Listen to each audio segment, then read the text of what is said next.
from Visit San Antonio and the San Antonio Aviation Department. So I'm taking data on, what we're hearing about. If we're relying on visitor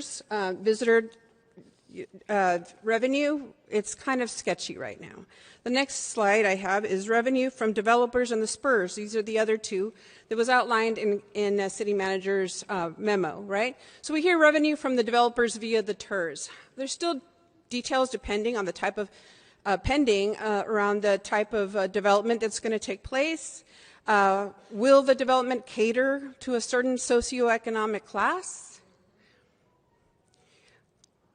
Will there be affordable housing opportunities for workers? We know many of the workers are being that provide services to the tourist industry are being displaced as a result of soap work factory apartments being displaced as we speak in the next coming years. And will attractions be affordable to SA families? We also hear revenue from the spurs. Details pending the non-binding agreement and negotiations are still pending. How much will the spurs pay us in rent and lease agreements? We don't know. Will the spurs ask the city to play home games away like they were doing to the county? Every time they play somewhere else, we lose money. The workers that work there are gone. We don't get any revenue. Will they be asking to? We build them a new arena. Will they be asked to go play elsewhere? We gotta find out. The next slide, is we're talking about a building. I'm not talking about the lease for the sale of the land. I'm not talking about, the revenue for the government, the GO bond for infrastructure yet. I'm just talking about the building. We don't have any details on the architectural plans. How many seats will it have? We're going to own it. Do you all know how many seats we're going to have? Have those plans been rolled out? Will we have fewer than 18,500 seats like the Frost Center? Likely, yes. Would the seats cost more money? Probably, yes.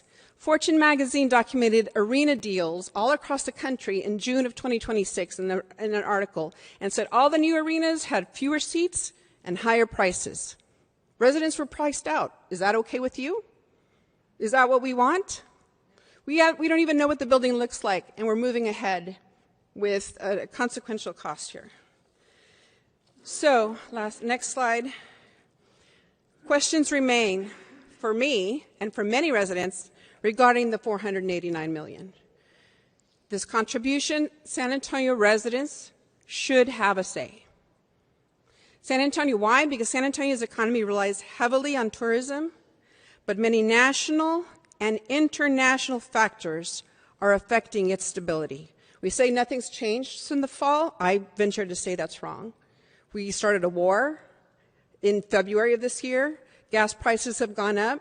Costs to residents continue to go up. How can we say that things are the same? No, they're very volatile right now, and it's hitting the pockets of residents every day. Budget cuts at the federal level, tourism is going down. It's too fuzzy.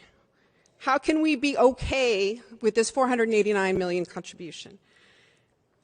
There are still many unknowns, and these revenue streams are all connected to the $489 million. This information was not explicitly explained in all the meetings that we had from the spurs and the city. There's been a lot of meetings happening around all over the city, but they're private meetings with the business elite, with the chambers. We can't even go in those meetings unless you pay $200 a ticket. What has the city done to provide clarity on how this is going to be paid for? It's been minimal. So, and I think it's important to say that informed consent for all of those who are bouncing up and down about transparency and accountability, which I hear from many of our council members here, informed consent and transparency builds trust. There's still a lot of questions in many of our minds. I can say that for myself as a resident of a D10. So a vote for a yes. So I'm asking you to vote yes to allow San Antonio residents a voice on this portion of our contribution towards the arena. There's still time to do the right thing. And whether or not you may already be here already with your minds made up, that's fine. But my hope is that what you hear today will plant seeds in how you move forward in your negotiations with the Spurs owners. So critical. We want to be able to say yes or no to the agreement and the negotiations and the contracts, make it plain and clear for everyone to see and agree to. Okay? There's still time to do the right thing. It's our city, it's our money, and it's our vote. Thank you.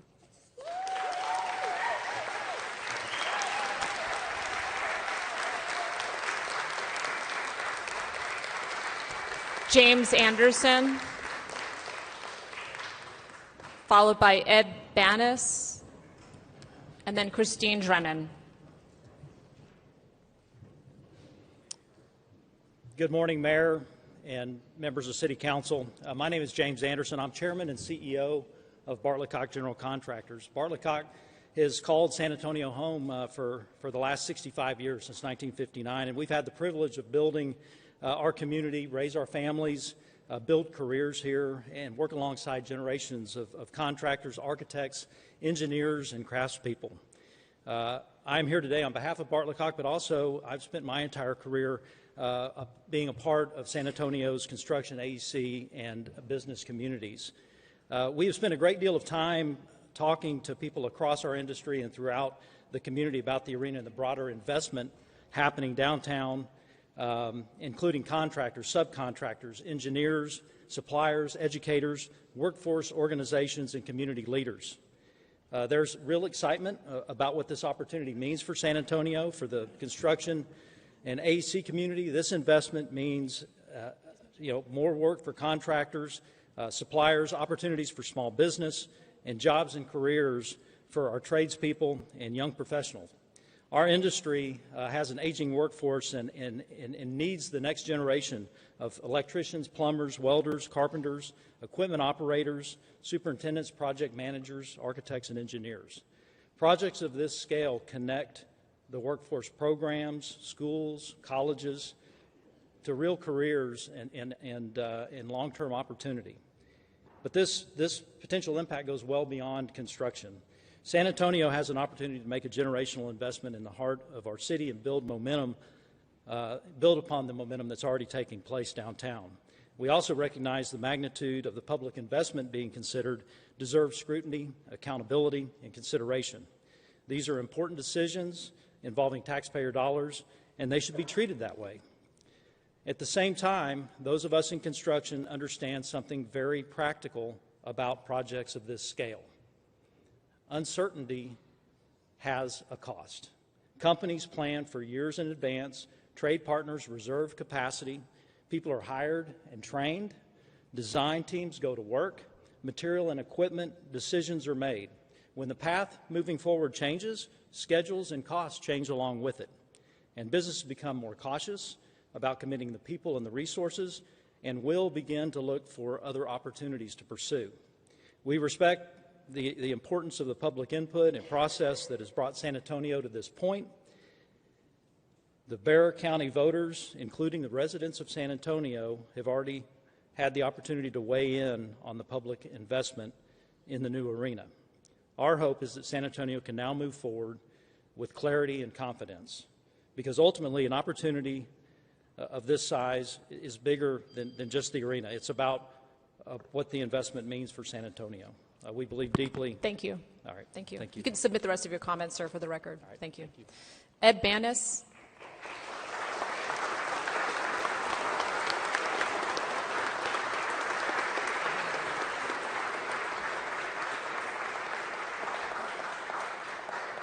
Ed Banis. Oh, there you go. Okay. Christine Drennan, followed by Sherry Campos.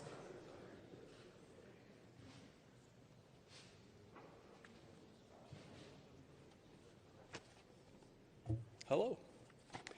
Uh-oh. Good morning. Ed Banis from Council District 4. Dear citizens, not many minutes for this. There should be no confusion about what was voted on. 15% voted and it was decided. The 85% who did not should have. Maybe we would have a better idea about this. Maybe. By the way, the first report about the rodeo stadium makes me wonder if someone should reread something. Maybe a new physical survey. Everything is about the money.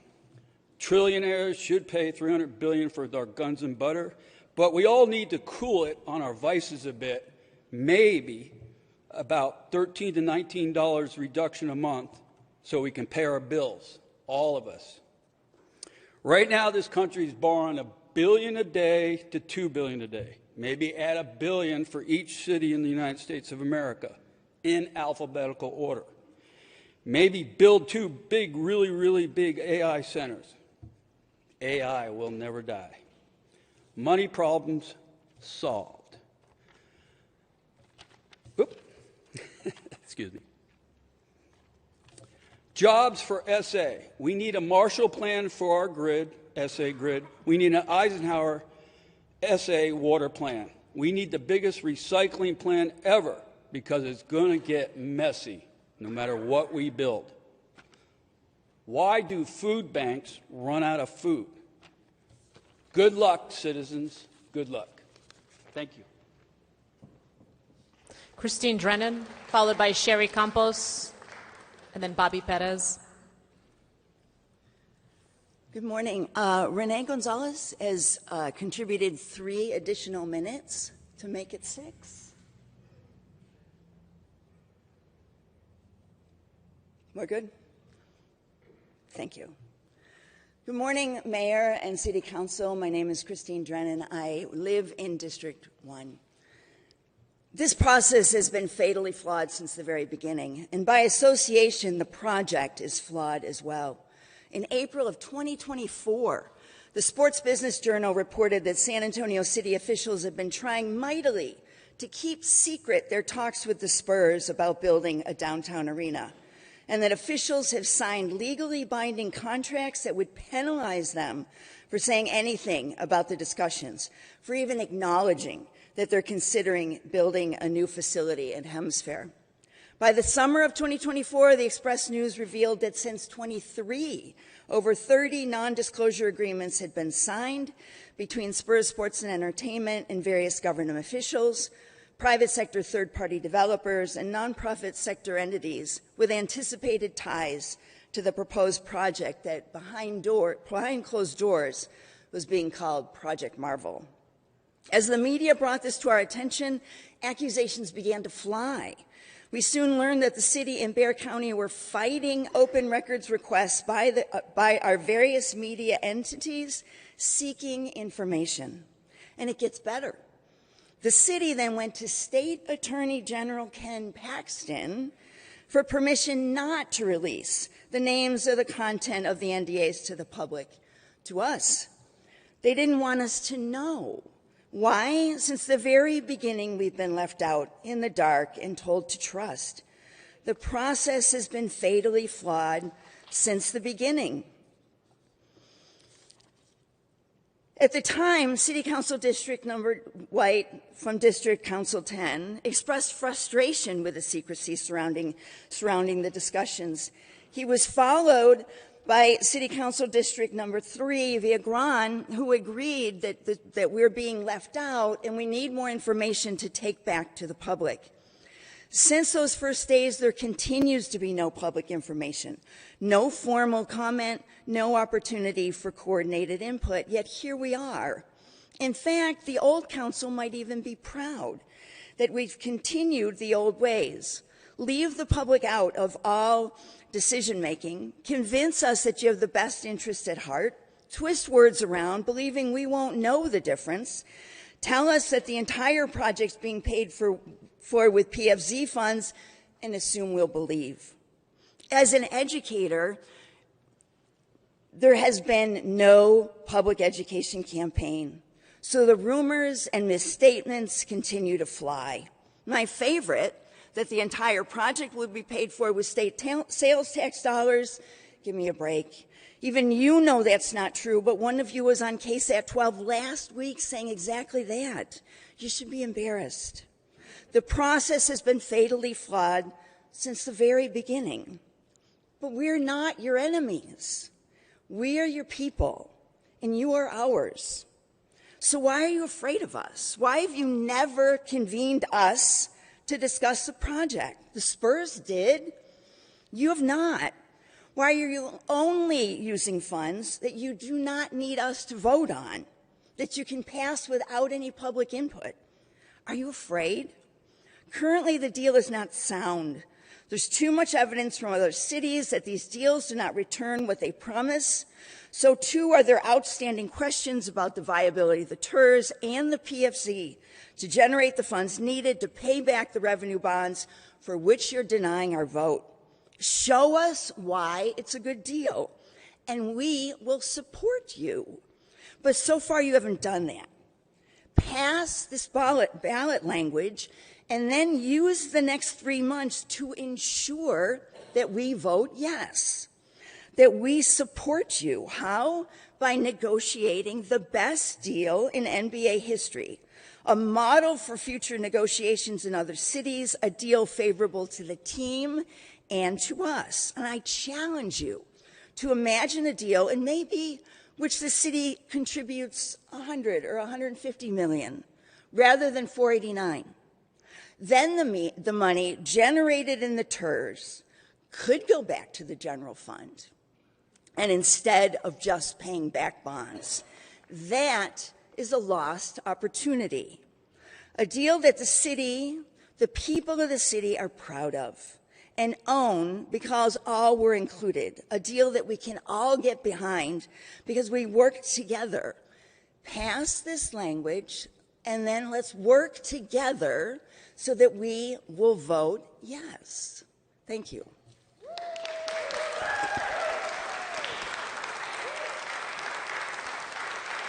Sherry Campos. Sherry Campos. Okay. Bobby Perez, followed by Liberty Swift, and then R.C. Buford.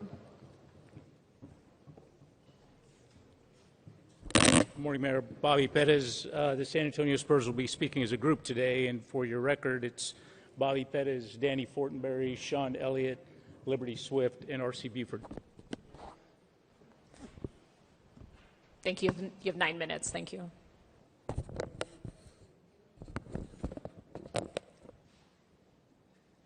Mayor, council members, thank you for this opportunity to come together. For the past years, we've worked with the City of San Antonio, with the Bexar County, and this community. We've listened, and we worked through hard discussions. We've all made commitments to each other for the future of all San Antonians. Last November, the voices of San Antonio and Bexar County were heard. They gave us direction. Invest in a downtown home for the Spurs and for the future of San Antonio. The purpose of that November election statute that was passed by the San Antonio voters: keep visitor dollars in San Antonio. These dollars can't be used for anything else. For more than 50 years, we've seen what the Spurs generate for San Antonio. Just this past summer, during the NBA playoffs, the Spurs generated $165 million that were spent in our community. Hotels, restaurants, downtown came alive.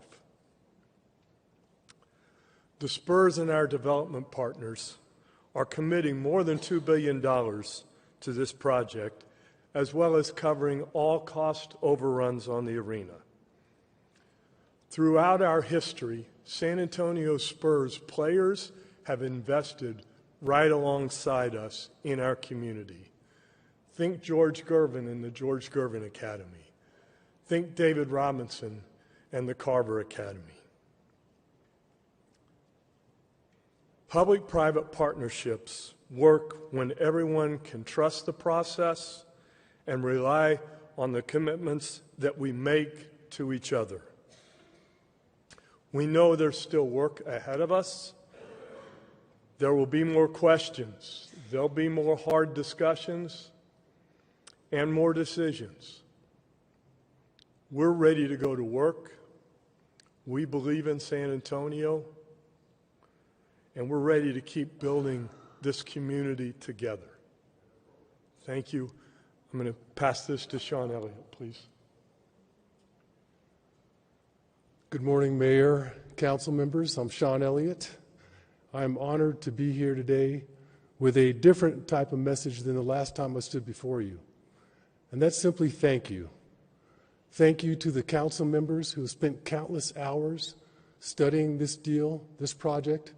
Thank you for asking the tough questions. And thank you for being willing to listen to your constituents and move forward. Making decisions like this aren't easy, I understand that, and they shouldn't be easy. When you're making decisions about the future of the city that you love, there should be debate, there should be scrutiny, there should be accountability. But the time also comes when leadership requires vision and the courage to act on it. I've been fortunate enough to have a front row seat to the evolution of this city for nearly 4 decades. I have never been more excited about where San Antonio is headed. And we all got a glimpse into that future just a few months ago. No one expected our young Spurs ball club to make a run all the way to the NBA Finals. But they epitomized the spirit of the city. They were tough. They played with grit and heart. They believed in each other, and they defied the odds. And you could feel that everywhere. The city came along right with our guys. Everything was packed. Pep rallies, downtown watch parties, hotels, restaurants, bars. We had strangers high-fiving each other again. Spurs, banners, and flags flew on cars and establishments all over the city. Kids were wearing Spurs jerseys, and so were their parents. And everywhere you went, everybody wanted to talk about our team, our San Antonio Spurs. So now is not the time for complacency. Now is the time to build on that energy. Thriving downtown, real opportunity to revitalize the East Side. Hotels, restaurants, small businesses filled with people coming together not just for Spurs games, but for concerts, conventions, big-time sporting events like college football and college bowl games. That's right there within our reach. Great cities and great communities and organizations believe in what they're building. They embrace opportunity and they move forward. That's why I'd like to thank the council members that are standing behind this project.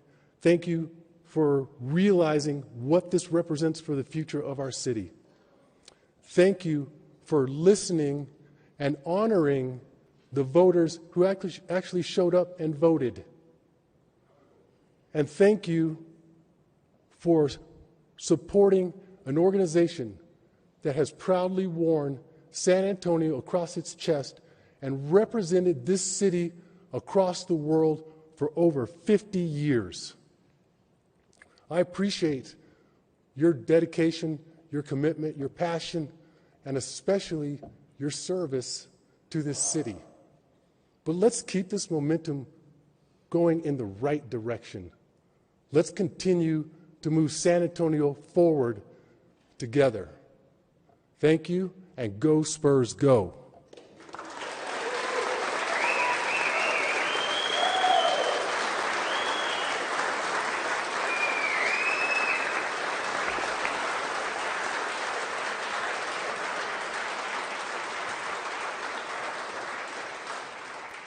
Mateo Lopez.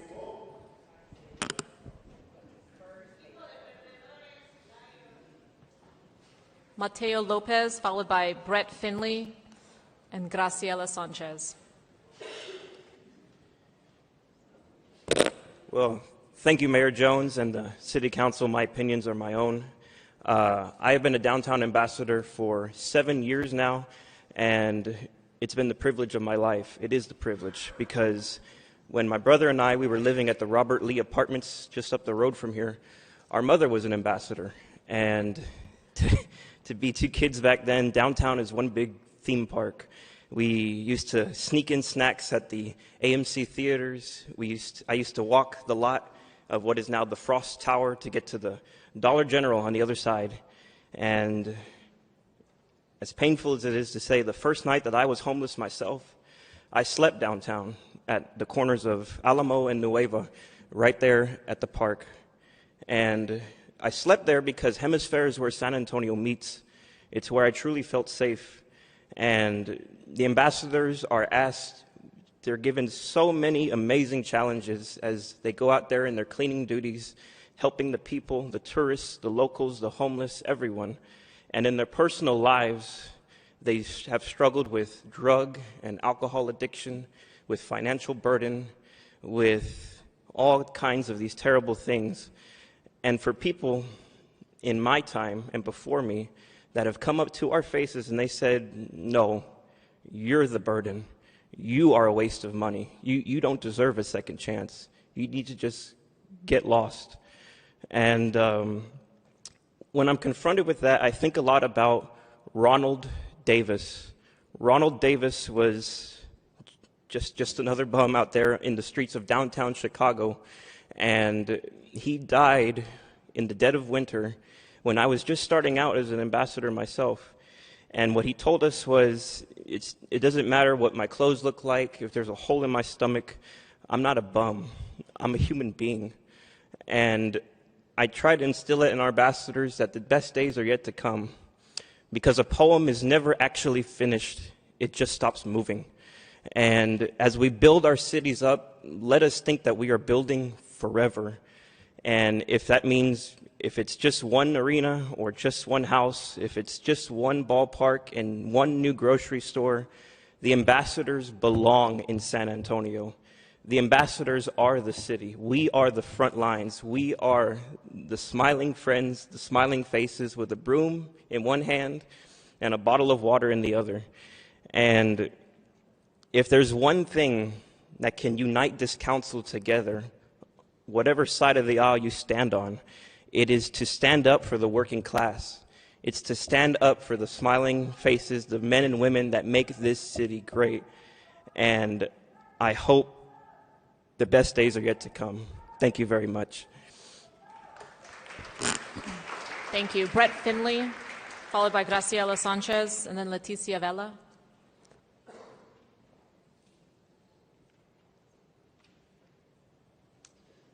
Good morning, Mayor. We'll be having Luis Rodriguez, Kevin Denon, and Jessica Palacios also contributing comments for the speakers list. Were you able to capture the three names? You have 9 minutes. Thank you very much, Mayor. Well, good morning, Mayor and members of Council. My name is Luis Rodriguez, and I have the privilege of serving as the President and CEO of the first Hispanic Chamber of Commerce in America that proudly calls San Antonio home, the San Antonio Hispanic Chamber of Commerce. And today I'm speaking on behalf of a coalition that comes together to help San Antonio move forward. Behind me, we have leaders from these respected organizations that includes the South Texas Business Partnership, the Greater San Antonio Chamber of Commerce, Greater SATX, Metro SA Chamber, and your San Antonio Hispanic Chamber of Commerce. Our message this morning, it's simple. The voters have spoken, and momentum matters. The Downtown Sports and Entertainment District represents more than an arena. It represents an opportunity to strengthen our small businesses, attract investment, expand tourism, create jobs, and continue positioning San Antonio as a destination for business, entertainment, and major events. The business community values certainty. Investors value consistency. Communities benefit when leaders follow through on commitments and continue building on the momentum already underway. We recognize, we recognize and appreciate the importance of fiscal responsibility. Fiscal discipline and economic investment are not mutually exclusive. When we continue moving San Antonio forward while remaining accountable, transparent, and committed to delivering results, San Antonio wins. Our coalition, our organization, stand ready to continue partnering with the City of San Antonio, with our community and community organizations, the San Antonio Spurs, to ensure this project benefits our businesses, our community, for so many more generations to come. I want to thank each and every one of y'all for y'all's time and service and the investment of your input that you have put in coming to this decisions. We stand behind you, ready to support in moving San Antonio forward, and we look forward to working with City Manager Eric Walsh and our council and our mayor and making sure San Antonio, what we already know, is the greatest city in the United States, and this is a step forward. It gives me great joy to introduce Kevin Dinnan, the chairman of the Greater San Antonio Chamber of Commerce, to close us out. Thank you, Luis. Good morning, Mayor, members of City Council. It's already been said, but I really do appreciate your service to this community. It's a hard job that you have. I recognize it. And we have democracy in action this morning. We can hear it and we can see it. San Antonio, in my judgment, is at a very important moment in its history. We have an opportunity to make a significant investment in downtown, strengthen our partnership with one of our most important organizations, partner organizations that cares obviously deeply about this community, the San Antonio Spurs. But as we consider that opportunity, we must remember who we are doing this for. We are doing it for everyone in San Antonio, everyone who calls San Antonio home. I care deeply about the challenges facing our residents on every part of our city. I've said that many times to many of you. I also believe we must invest in the economic future of our city, and we can do both. The Spurs have been an extraordinary partner. This project offers an opportunity to strengthen downtown, encourage additional private investment, create economic activity, and position our city for the future. We did not arrive at this moment without hearing from the people. The voters of Bexar County and San Antonio spoke when they voted yes on Proposition B. The financing decision now is before you. This is the kind of decision members of city councils commonly make all over this state. Revenue backing financing is regularly approved by governing bodies without a separate public election. And importantly, the bonds would be repaid through revenues including Spurs lease payments, ground leases, new development at the Hemisphere, along with state hotel-related revenues captured through the project finance zone, not existing general fund budget dollars. That distinction, in my judgment, matters and should be upheld. We can protect funding for essential city services, which I strongly support, and invest in the economic growth that helps pay for the investment itself. Now, on behalf of the Greater San Antonio Chamber of Commerce and our partner organizations here this morning, I respectfully ask you to move forward. The voters did their job. We ask you to do your part, scrutinize the agreement, protect the taxpayers, and move our city forward for everyone who calls San Antonio home. Now, our generation and all future generations to follow us. Thank you, and God bless each one of you. Thank you.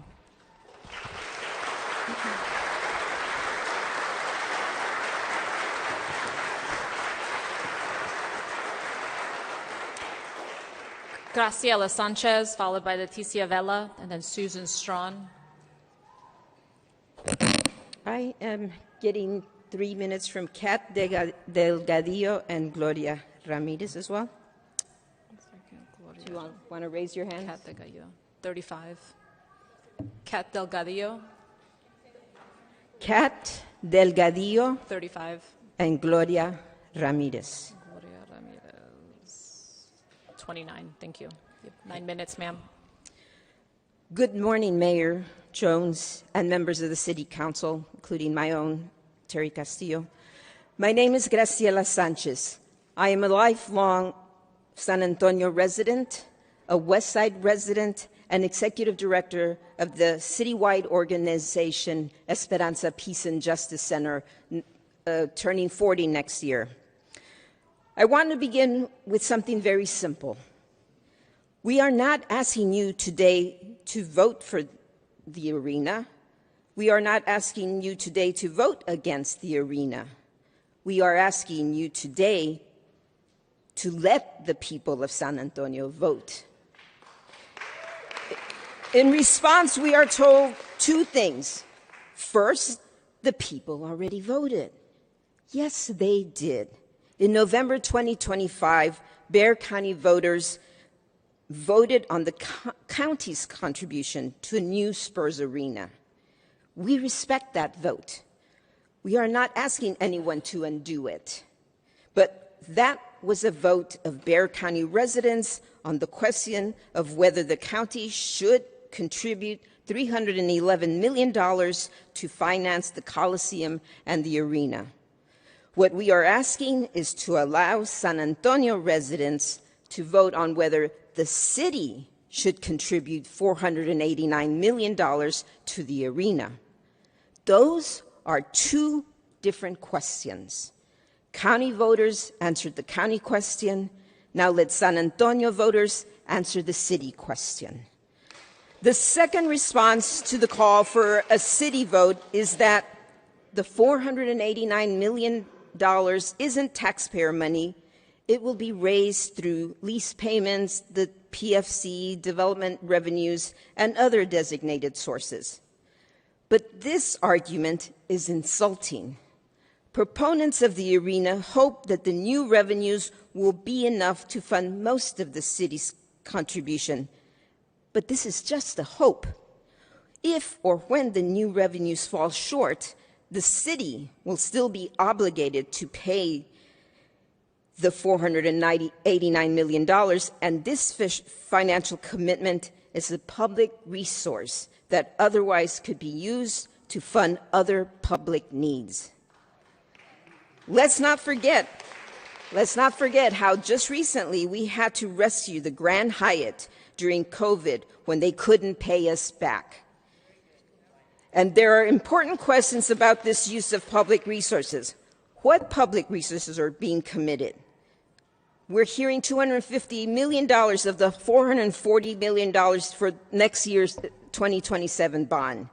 That's taxpayer dollars and only leaves us $190 million to finance streets, parks, housing, drainage for the rest of the 9 districts. And then there's the $60 million TERS funds from the Midtown TERS to purchase the land where the arena will be constructed. Midtown TERS funds could return to the general funds, but instead will fund the wealthy billionaires and multimillionaires. And this Wednesday we have a meeting, but if you go to the agenda, it doesn't say anything about the arena or the Spurs. So again, let's talk about lack of transparency, Mr. Walsh. For how long? What risk are we assuming? What other choices are we making when we dedicate these resources here? Those are legitimate questions, and voters are capable of answering them. We are also told that San Antonio issues revenue bonds without elections all the time. That's true. We finance our airport, we finance water and sewer systems, we finance essential public infrastructure. But here we are talking about hundreds of millions of dollars in city participation in an arena whose principal tenant will be a privately owned professional sports franchise. But when a public commitment is this large and substantial private investment is involved, why is asking the public to vote unreasonable? Timing matters too. Our city is confronting difficult budget choices, and neighborhoods like the West Side have heard the same answer for generations. Same thing with the East Side and the South Side. Wait for the sidewalk. Wait for the drainage. Wait for the street. Wait for affordable housing. Wait for the park and the trees and the swimming pools in the park. Wait another bond cycle. Wait another generation. So when government demonstrates extraordinary creativity in assembling hundreds of millions of dollars for downtown development, the West Side and the East Side and the South Side and the North Side have every right to ask hard questions. This is not anti-Spurs. This is not anti-downtown. This is not anti-development. This is responsible citizenship. Why respond to constituents who have serious questions about such a large investment by giving them less opportunity to vote rather than more? Some of you may believe this arena is a great investment. Make the case, but let your constituents decide the city question. San Antonio has a deep Mexican-American voting rights tradition. Willie Velazquez and the Southwest Voter Registration Education Project fought to expand political participation. Thousands of Chicanos, blacks, and progressive white allies also fought for greater participation and to end the practice of having important government decisions made by a few city officials colluding with developers, bankers, engineers, all of them meeting behind closed doors. We thought we were done with elections and policies decided by the Good Government League. Por favor, here we are again. Now more than ever, we must honor our core commitment to democracy. This is an opportunity to strengthen our commitment to democracy by allowing your constituents to vote. And let us put last November in perspective without disrespecting anyone who participated. Every vote counted. The county results should be respected, but November 2026 is a federal midterm election when many more voters historically participate. The question is not whether last year's votes counted. Of course they did. The question is, why should we be afraid of allowing many more San Antonians to participate this November? This issue has brought together people who often disagree. I'm going to run out of time. That tells us something. This is bigger than left and right, but it is more about who's at the top and who's at the bottom, rich and poor. You do not have to oppose the Spurs to support democracy. You do not have to oppose economic development to demand accountability. And you do not have to oppose Project Marvel to believe a commitment this large deserves a public vote. So I want to close by speaking to every member of council. You may support Project Marvel, you may oppose it, you may still be undecided, but do not be afraid of the people you represent. Put the question before us. Make your case. Respond to the questions and concerns you've been raising for over a year. Explain the financing, explain the benefits, explain the risk, give people the facts, and then trust the people of San Antonio. Trust us enough to listen and to vote. The county vote answered the county question. Now let San Antonio answer the city question. Déjenos votar. Let San Antonio vote. Our city, our dollars, our vote. Muchas gracias.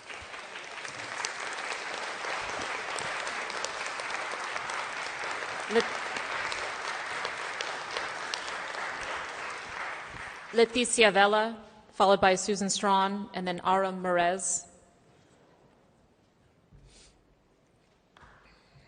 Good morning. I have an additional 3 minutes from Sandra Martinez. Sandra Martinez, number 27. Thank you. Yes, ma'am. 6 minutes, please. Thank you. My name's Leticia Vela. I live in District 6, which apparently my council person wasn't interested in what her constituents have to say. Where is she? I'm sorry, I'm District 7. Sorry. 7, not 6. 7, I knew the face. I just confused the number because, let me tell you, I am exhausted. I am exhausted by this. I am disaffected by this body, not you specifically, it's years of this body of city council who has not represented the needs of San Antonio residents. Only the needs of those in power. So let me kind of make the argument that I came here with today. Okay, so I went after the county vote. I went to the vision session at Our Lady of the Lake University. You say we understand this issue. I'm at Our Lady of the Lake, and we're looking at a map, and the map doesn't show Hemisphere. The map only shows the arena area where the rubble of the Texas Institute of Cultures is. And they explain, oh, that money is just for this, the Spurs money is just for this piece. It has nothing to do with Hemisphere. That's the city of San Antonio. And I said, really? I didn't know that. Did people know that? Do you know that? So then the moderator of our group, the moderator tells us that here's the arena. This is where the arena is. And she points to the Alamo Dome. And I said, really? I didn't know the arena was going to be at the site of the Alamo Dome. And one of the Spurs people, explained that no, it was not at the Alamo Dome. It was now going to be on the rubble of the Texas Institute of Cultures. So you all are making an argument today that everybody knows. Nobody knows. Nobody knows. So that was my experience with this process that you all say has been fair and inclusive of us, the residents. So now I'm going to go somewhere else. Come with me. So in 2002, we had here. So I was in high school when the Spurs played at this Alamo at the Hemisphere Arena. I've been here for the what was it? The SBC, the AT&T, the Frost Bank, and the Alamo Dome. So in my lifetime, this is what I've experienced. Maybe some of you weren't even here then. But this is where I'm speaking. I'm speaking from legitimate experience of having lived in this city and dealt with these issues time after time. So I'm moving now to an issue that was called PGA Village. It was in 2002 and 2000 to 2002, and it was going to be built over on Bulverde Road up on the north side. And we were told this is going to give us economic development, it's going to give the city, it's going to make us a world-class city, was the big saying back then. So I did a study of, this is my Ronald Lee McNair Scholars Program research that I did, and we're talking about exactly the same issues.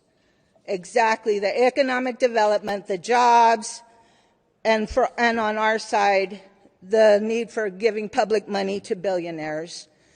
We had a voting rights court case that we fought in that one also. So all the same elements, you're willing to look at this, to look at my research from that time. I did a lot of interviews, and people are like me, exhausted and disaffected by this council, by the body of this council throughout the years, never listening. I'm going to end with this because I'm not coherent, but I'm going to read something. And this is from Maria, daughter of immigrants. And this will explain to you why this continues to happen from 2002 to today. One day, I made a list drawing on my experiences in City Hall. I counted the big developers, bankers, realtors, construction magnates, media moguls, environmental engineers, representing the businesses that wanted to locate over the aquifer. This was water issues. And other major business leaders. These were the individuals in town who wielded the power in City Hall to determine when, how, and where our city would invest major resources. That day I counted 17 people. They all happened to be men, and they were all white. So instead of using the terms establishment or business elite, I called them the 17 white men who run our city. We're still there, haven't gone anywhere. Susan Strawn, followed by Aaron Meraz, and then Jane Henry. Thank you, Mayor. I have with me Jane Henry from District 3. Okay. And Elaine Cummins from District 1, who are ceding their time. Okay, number 30. Okay, you have 9 minutes, ma'am. Thank you. Great, thank you. Thank you, Council, those of you who are here, really appreciate it. And thank you, Mayor, and thank you for calling this important issue. The city is divided. I have never seen the city divided like this. People are online throwing mud at each other, left and right. People are on the street. And the reason is nobody knows what this deal is about. The Spurs say one thing. The city manager says something else. The county judge is now saying something else. And we can't decide. We don't know, we don't agree on what the county vote was about, evidently. We don't agree about what the sources and uses of the $489 million in city funding can or cannot do. We haven't had any discussion about the other costs, the $60 million for the land, the $250 million for the infrastructure, the cost of services for the district that will be paying no taxes to the city. And lastly, just a couple of days ago, we call into question what is the whole status of the deal. Apparently, according to Judge Sakai, we already have a deal that is enforceable on pain of litigation, whereas I think we're here today because Mr. Segovia doesn't agree with that assessment, I assume, and thinks that we still have some room to negotiate and vote. So let me start with the county vote. We've heard a lot from people. I see it online. We've already voted. Respect the vote. But I want to tell you what I saw that we voted about, and I brought it here today. It's a hotel tax paid by tourists and visitors, not San Antonio families. What's on the ballot? Increase the hotel occupancy tax to a maximum rate of 2%. No cost to San Antonio homeowners or renters, zero. The arena will not be funded by visitor taxes. The arena will be funded by visitor taxes. Sorry, can I see that one back again? And this one, it says, are you staying in a San Antonio hotel? No. Howdy, neighbor, you pay zero. This one says our tax bill is zero. See the ballot language for yourself. What's on the ballot for Prop B? To increase the hotel occupancy tax to a maximum rate of 2% for the purpose of financing the arena venue project. So I have many more of these at home. I didn't bring them all today. You'll be glad about that. But this is what, the Spurs spent $8 million to tell us what was on the ballot and what we were voting on. And a lot of people out there believe them. A lot of people out there think that we voted on the whole project and not simply the 311.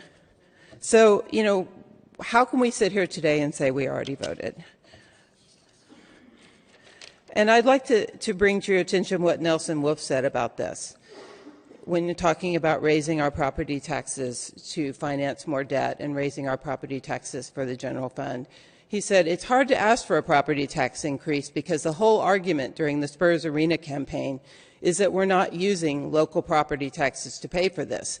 Wasn't exactly the truth, as we are now finding out. So that was him on June 16th on Inside Politics of this year. So confusion about the vote. What was the vote about? Not about the city funding. And we also have confusion, a lot of confusion about the sources and uses of city funding. The $489 million specifically. The city has said repeatedly it's about the ground leases, the arena rent, the TERS, and 48% might be the state hotel tax.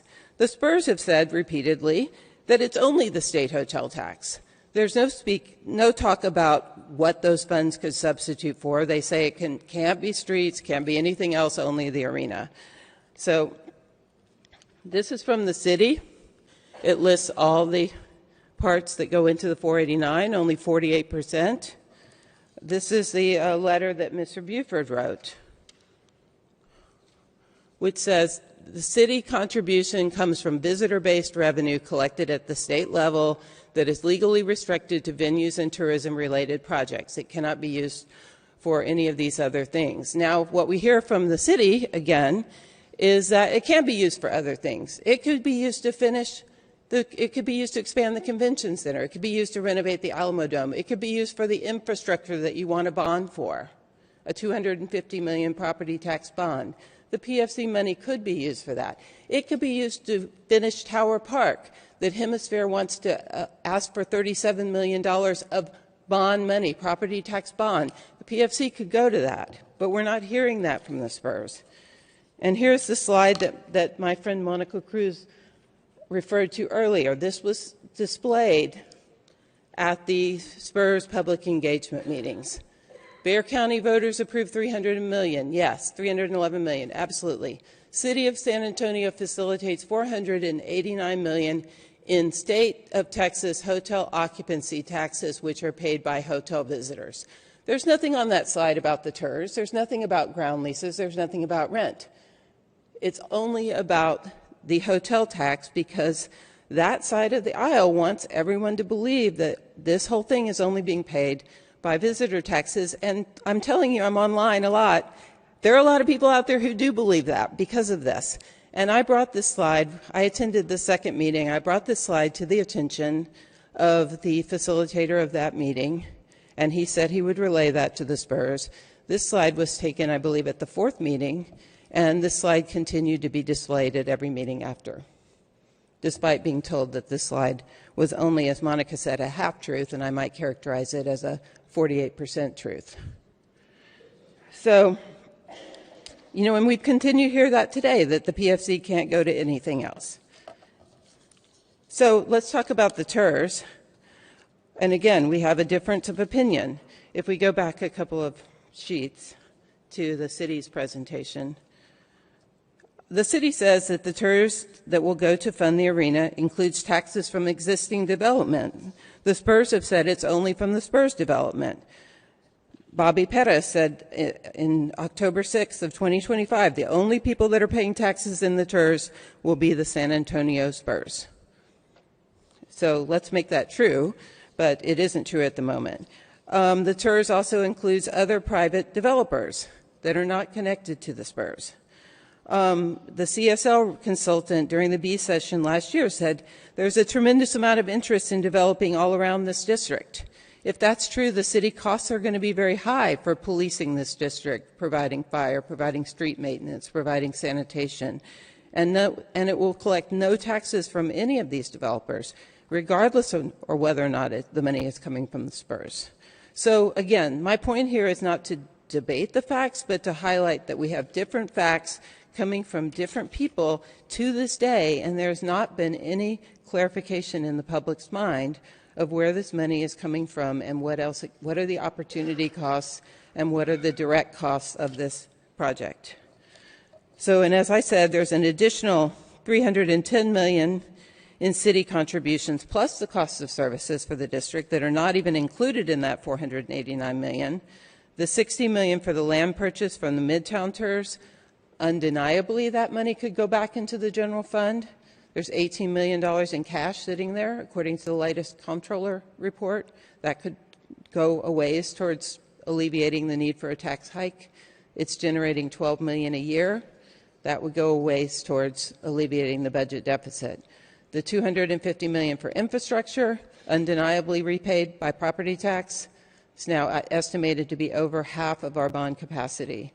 Nelson Wolff also had this to say: if you've got a bond mission of what was then $700 million and you're taking $250 million for one project, there's going to be some upset people. That's too much in one place, so hopefully they'll work out different ways of funding it. So, in conclusion, I ask you to allow a vote, because a vote is the only way to get the facts out in front of the public and to reach some sort of consensus over what the facts are. Thank you.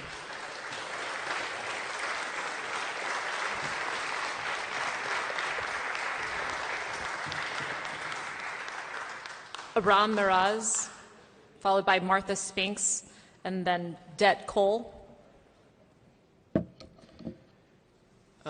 Good morning, Mayor and City Council. My name is Anam Miraz. My thoughts are my own. I don't represent anyone. I don't expect you to remember this, but I was actually here last year and I spoke in favor of the term sheet, and I outlined a fear that I had.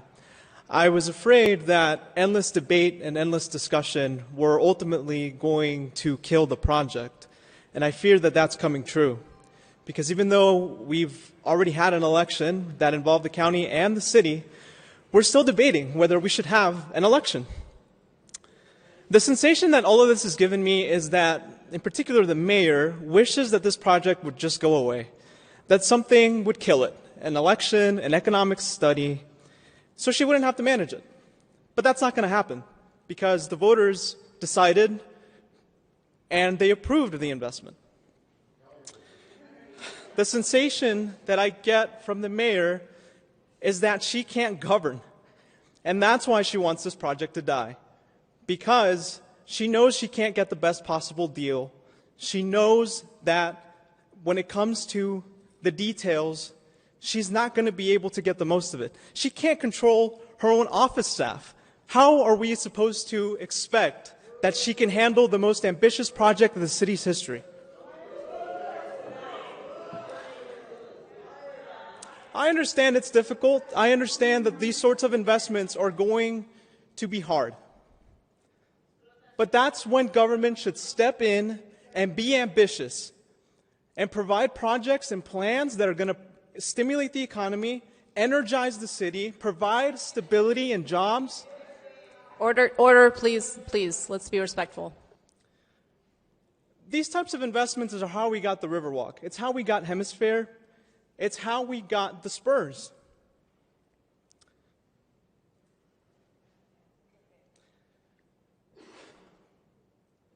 Those things transformed our city. And that's all I'm asking for, is for you to be bold and courageous and ambitious and help us transform our city. And I actually think, even though there's a lot of booing, I speak for a lot of San Antonians when I say that there is an election that we would like to get a do-over on, and it's the election of the mayor. Martha Spinks. Martha Spinks. Okay. Det Cole. Det Cole. I may be pronouncing your name. Apologies. Diet. Thank you. Followed by Priscilla Reyna Ovaya. Hello, Council. My name is Diet Cole. I live in District 2, and I own a small retail business in District 10, where we just celebrated our 11th year in business. When former D10 Councilman Clayton Perry came to do the ribbon cutting at our new Austin Highway location, we were visiting, and he told us, a good compromise is when both sides are not happy.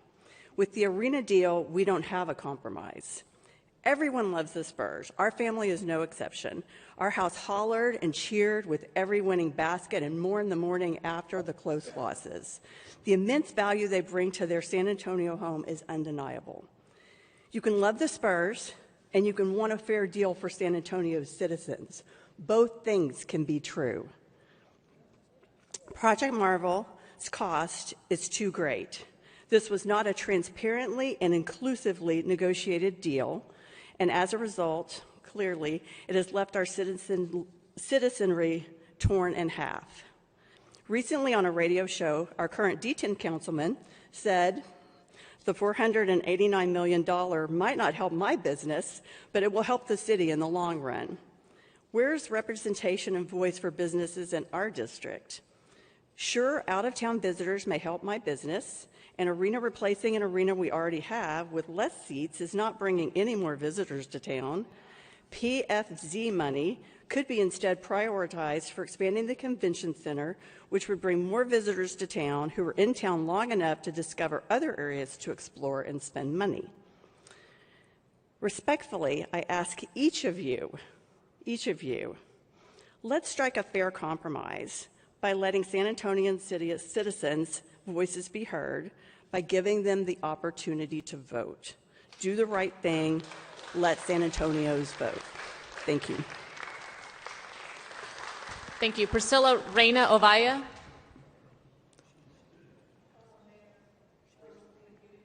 No, she's not. She didn't. Okay. Okay. Sir, you have 6 minutes. She wasn't in that group. Good morning. My name is Steve Versteeg, and I wanted to talk about why each of us is here today. First, I wanted to mention that another topic is that the Texas Constitution states that in regards to taking land, public use does not include economic development or enhancement of tax revenue. Hemisphere land was primarily land condemned and then taken or acquired for public use of the 1968 fair. The moral responsibility of the council should be to uphold that public use, which is not done with the GSA land agreement. Also, there is a history of avoiding a public vote in order to develop, in the case of the 68 apartments built on parkland. The city legally complied because the state legislature changed the rule temporarily to avoid a vote, but did we morally comply? Back to why we are here, I don't mean existentially or because of the agenda item today. I mean, why are you personally on the dais at this point in time? And why am I at this microphone rather than at my job today? In engineering, a way to solve problems is called 5 whys. The point is to keep asking why until you find the root cause. For example, me, why did I know about this funding issue? Because of the No Project Marvel grassroots movement. Why did I know about that movement? Because a fellow Tier 1 steering committee member told me about it. Why was I part of Tier 1? Because I was involved in zoning cases across the street from me, and after they educated and assisted me, they asked me to join. Insiders told me, you can't stop a rezoning if your councilwoman is for it. So why did I keep contesting the case? Because my neighbors' voices were not being heard. Sorry. Dora said to us, we'll help, but we never win. By we, she meant her and other second-generation homeowners whose parents were working-class Hispanic property owners in our section of neighborhood that used to literally be on the other side of the tracks, between tracks that were spurs that fed Fort Sam Houston. So why am I here today?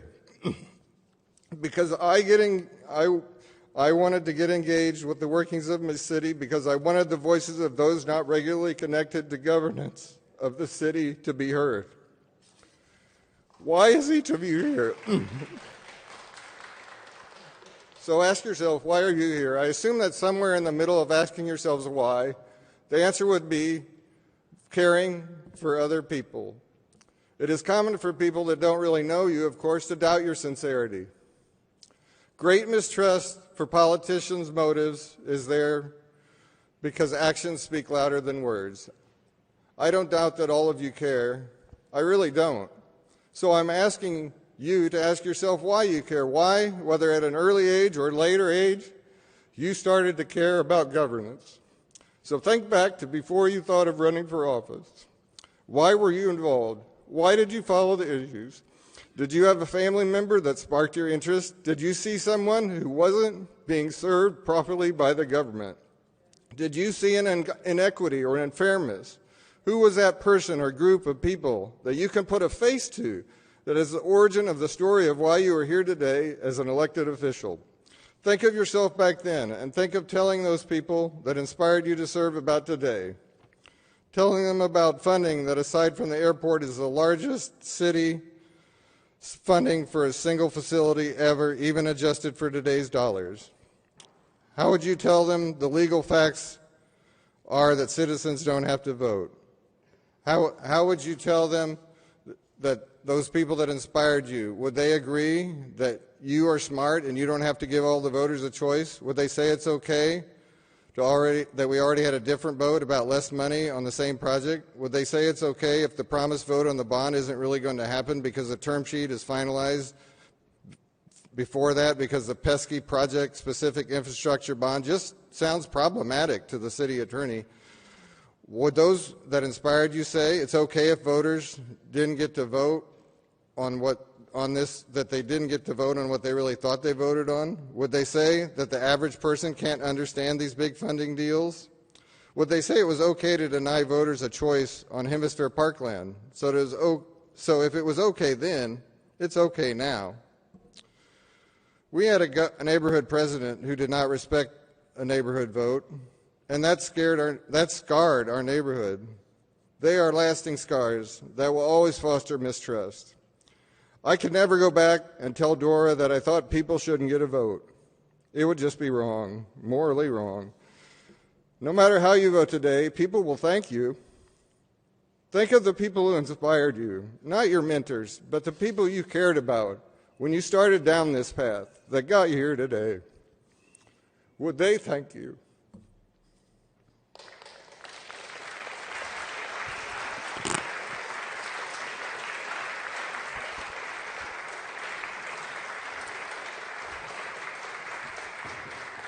Thank you. Rebecca Flores, followed by Kathleen Vale and Velma Pena.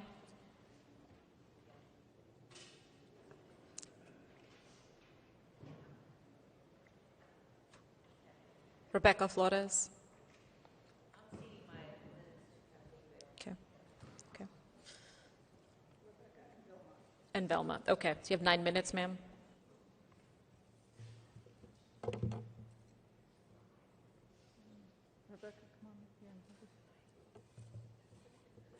So it should be nine minutes total.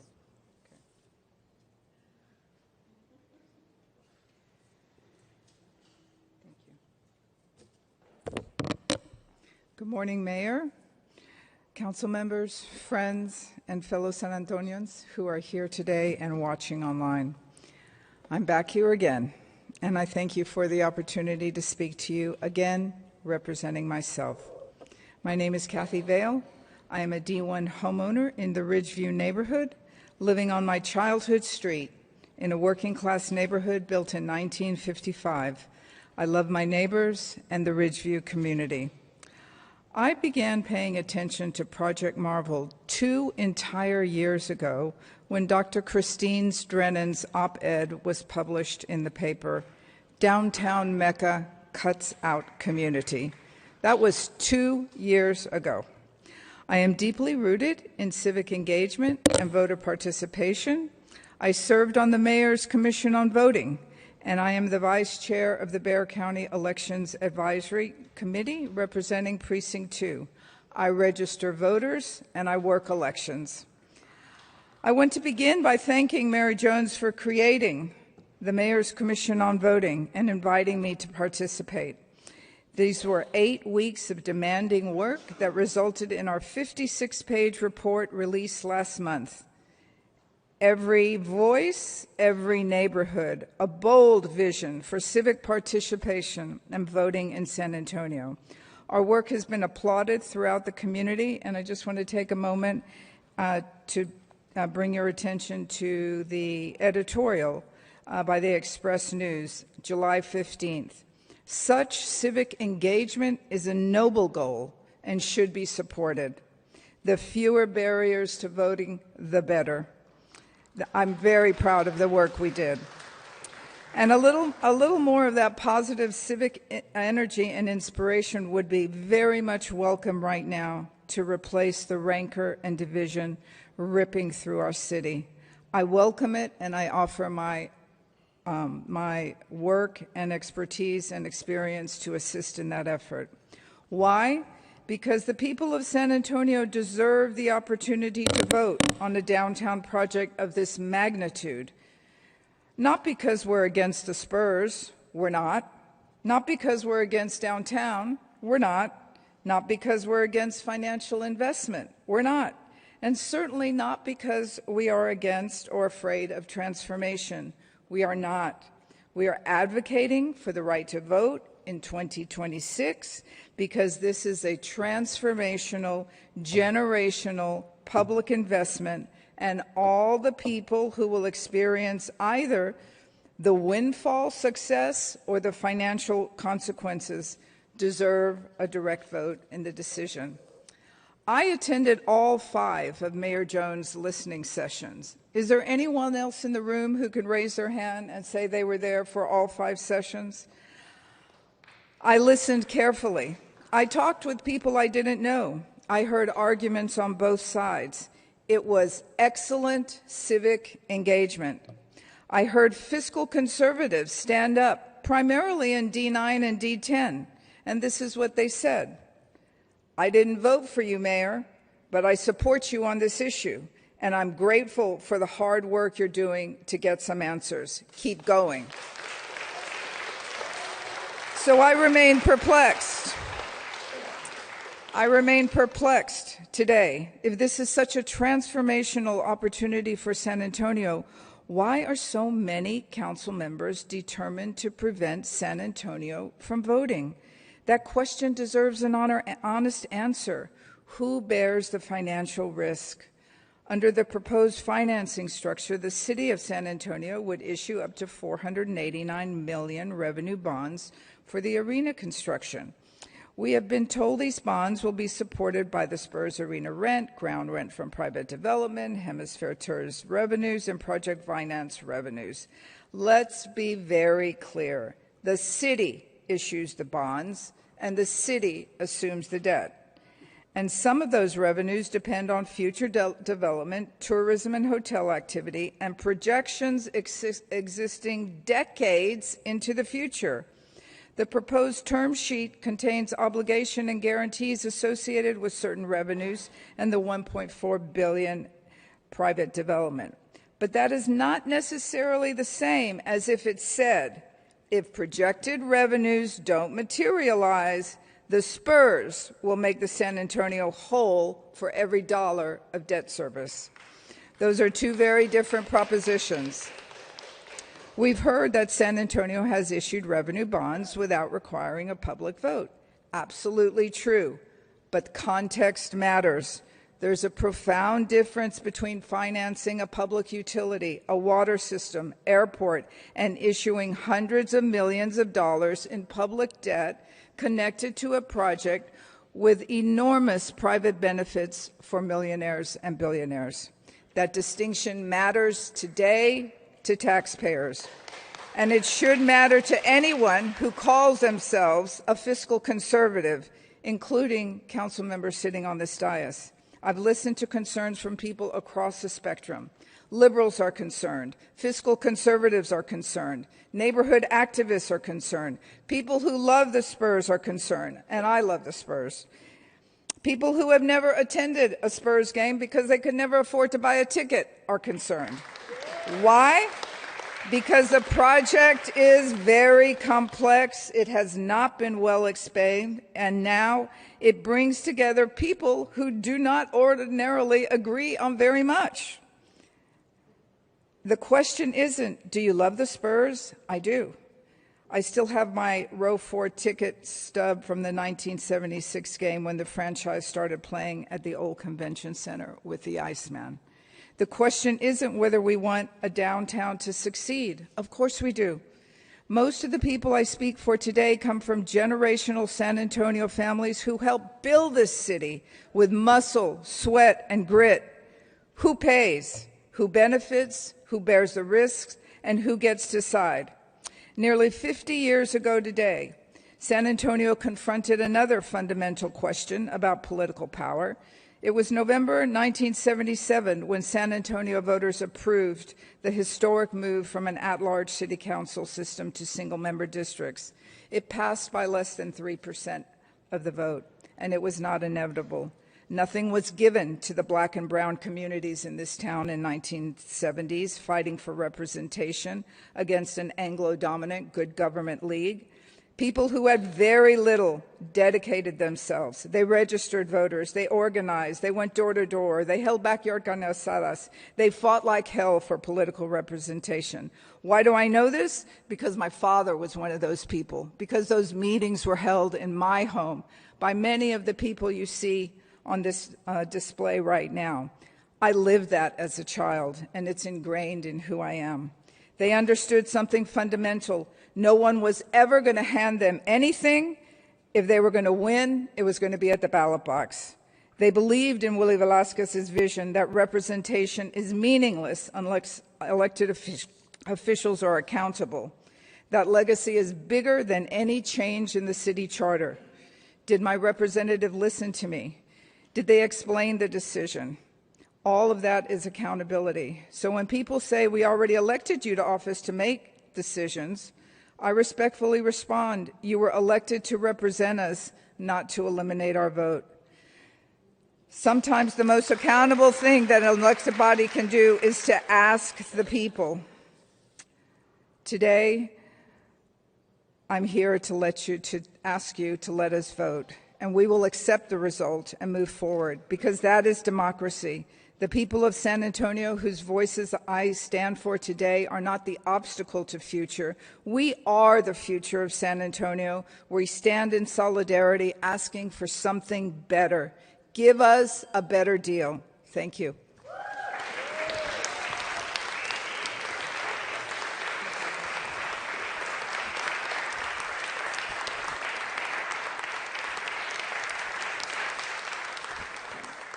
Thank you. Sandra Martinez. You did. Thank you. Tricia Gronovic, followed by Stephanie Reyes, and then Leticia Sanchez, please.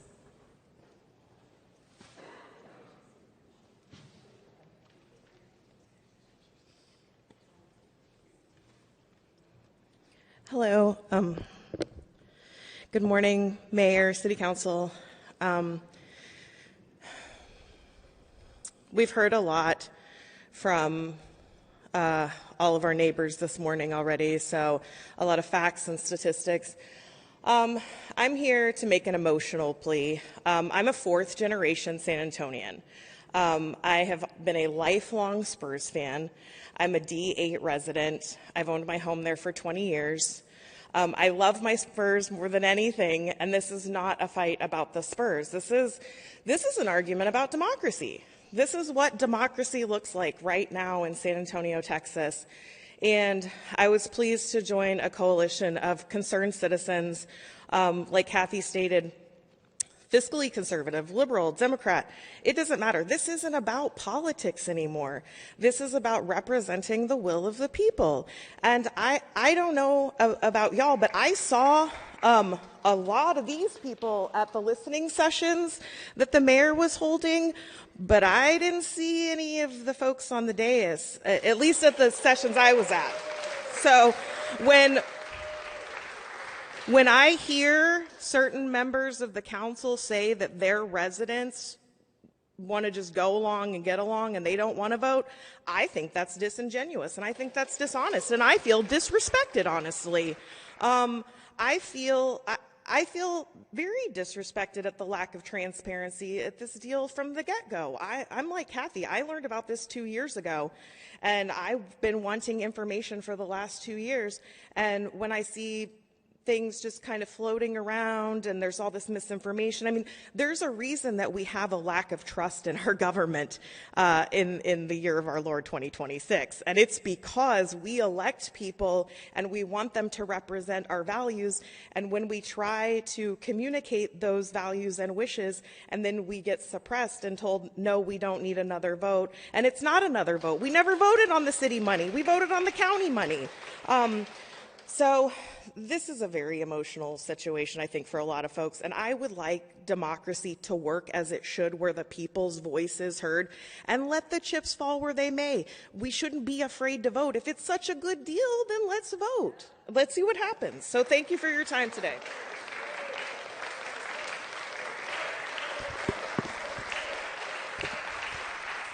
Stephanie Reyes, followed by Leticia Sanchez, and then Molly.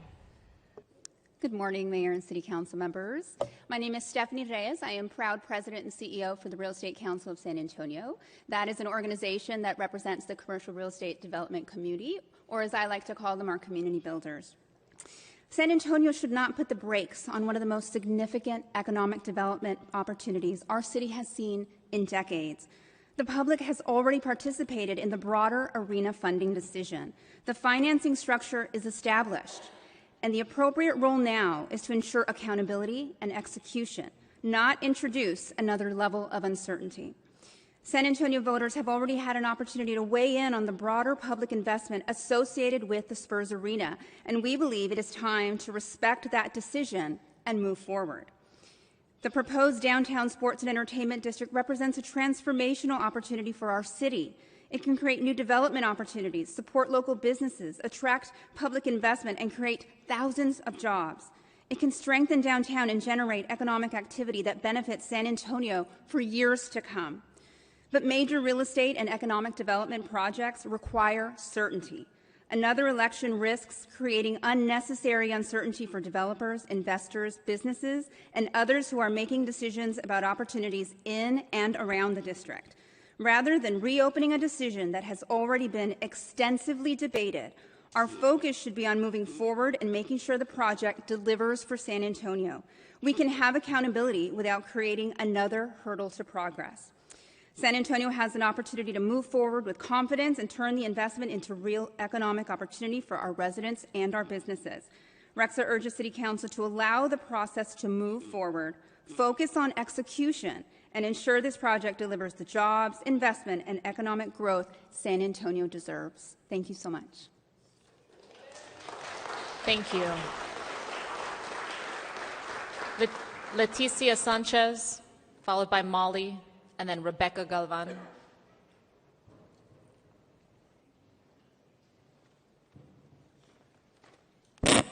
Hi, my name is Leticia Sanchez, and I'm here speaking on behalf of the Historic Westside Residents Association, which represents homeowners, renters, public housing residents, and who are taxpayers and believe in a democratic process, a large number of whom cannot be here today because they must be working. They're at work right now.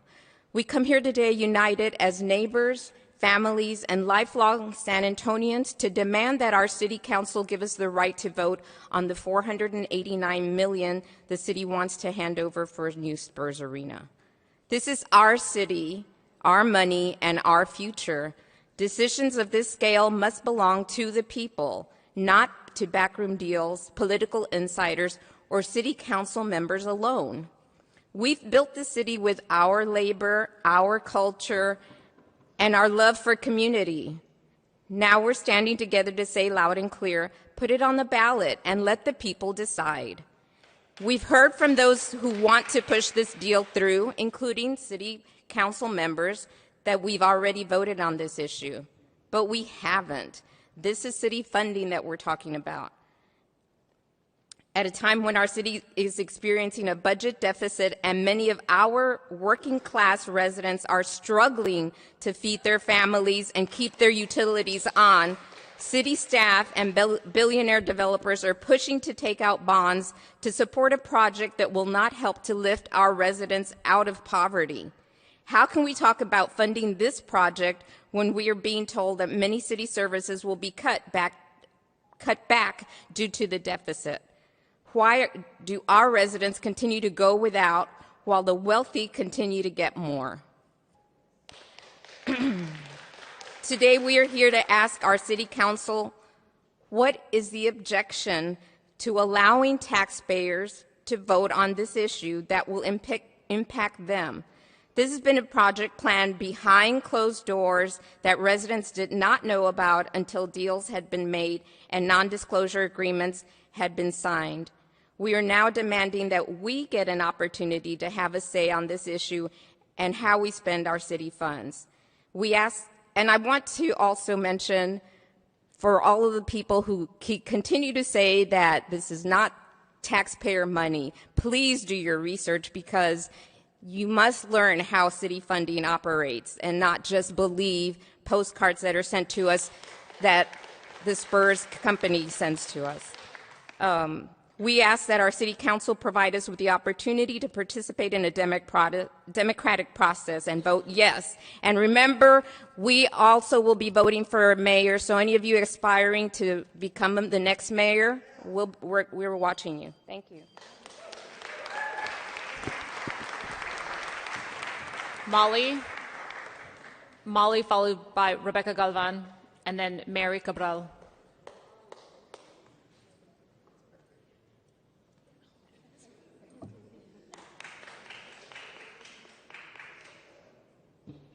Anyway, I'm here. Yeah, that was me outside. I had a lot to let go. So I got my anger out just now. But I had to come back in because my health is not as good as it used to be. I don't understand why you 3, 4, whatever, are afraid to let the people have their vote. Are you scared because the people of San Antonio are now more informed about your lies and bullshit? and all kinds of bullshit that you're going to lose this time? Is that what it is? That it didn't work to deceive, especially Eric Walsh and Mark White, his little junior that follows him around, and Gavito, who doesn't give a shit about residents, and Dr. Cower. Anyway, is that why you're scared to let the people have their vote? It's because you're going to actually lose this time. And yeah, I was ride-sharing that night when the Knicks kicked the ass of the Spurs pretty badly. And the San Antonio Spurs fans, it was outrageous. People were paying me double to not cancel the rides because the San Antonio Spurs fans were like canceling the fares. How ugly is San Antonio? How ugly to cancel fares just because they're wearing a Knicks jersey. They're just as ugly as all of you who were not there to listen to the residents when she had her town hall meetings. It's just as ugly. It's just as ugly as y'all are taking away the people's right to vote. Just remember one thing. You take the people's right to vote and you basically kill your political aspirations. Because the people will find a way to make sure that you don't get elected again in any office. That's the only thing I really got to say to y'all, is that you will not have a political career if you vote the wrong way today. Give the people the right to vote. Give the people the right to vote. You all need to just give the right to the people to vote. I don't know what's wrong with that. What about democracy do you not understand about that? What about it? People have died for the right to vote. People have died for that right to vote. And now here you are taking it away from the city of San Antonio residents. Okay, it is not the same thing as the county election. I'm not going to give you facts. Y'all have been bombarded. And Missy Spears, all those rate hikes and the property taxes, come on. Educate yourself. You know why that's all happening. Because now you voted on the county level to pay for something we can't. We can't pay for that. So now that the people of San Antonio are informed, let them vote. Let them have an educated, well-informed vote. Don't take their right way to vote, because then you'll lose your political career.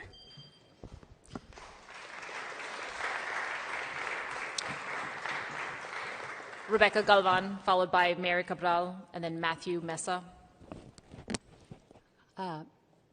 Good morning, council members. Ma'am, please put the microphone closer to you. There, thank you. Is that better? I guess when you're looking at me up here, and I've lived in this city my whole life, and my previous generations for generations and generations back in this area. Ma'am, you have to be a little bit closer to the microphone. What I want you to look at is this fuzzy-haired little kid who grew up in San Antonio in the 50s, wondering why, even as a small child, and those of you who are looking at your phones instead of looking at the people who are talking to you, I wonder why, as a small child, living where I did, where I was lucky enough not to live on the west side of the town, where every spring the school children were being washed away in the floods in the 50s, and it was predictable. Every year we knew those kids were going to get drowned on the way to school. We knew that. And the only thing that changed that, frankly, was Kathleen Vale's group, her father, her people that worked then, had single-member district, finally, that saved those children who, frankly, are still dying now because the infrastructure that we need in San Antonio is not there. Now, this conversation we're having is not about the Spurs. We love the Spurs. Everybody loves the Spurs. You can't help but love the Spurs. They are lovable. And they belong to us. And we are like the third poorest city in the country. And we've got this team that we can be so proud of, that it just almost breaks our hearts, and we don't want to lose them. But you know what it's like? It's like being the kid in middle school whose boyfriend is the fanciest, most talented basketball player in the school and goes and shows up at the prom dressed and dancing like Saturday Night Fever, and you're there wearing a patched up dress that Aunt Bertha lent you because that's all you could afford. And you're afraid to say anything to your fancy boyfriend because every time you tell him anything, he says he's going to leave you and go move someplace else.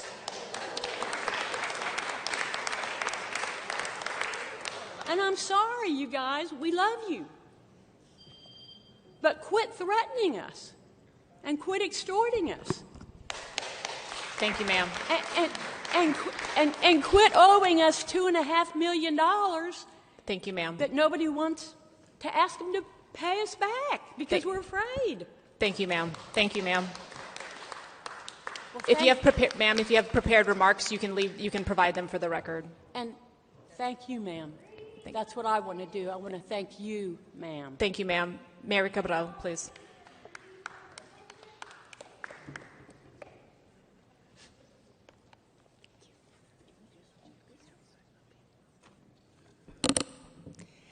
Good morning, City Council. First of all, I have two questions for you. Why are you afraid to let us vote? One question.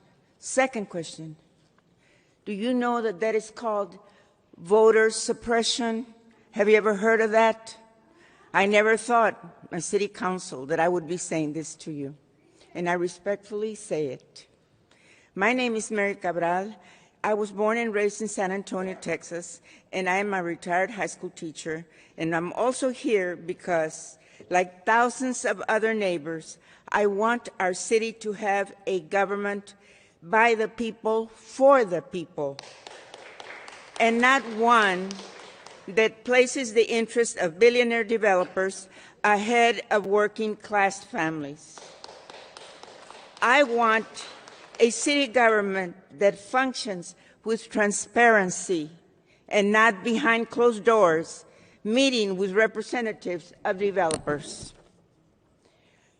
Our county held an election in November 2025 after a massive propaganda of over $9 million by the SS&E Corporation, owners of the Spurs, that was full of lies and deception and hidden facts concerning the total debt that we, city and county taxpayers, would be acquiring for a term of 30 years.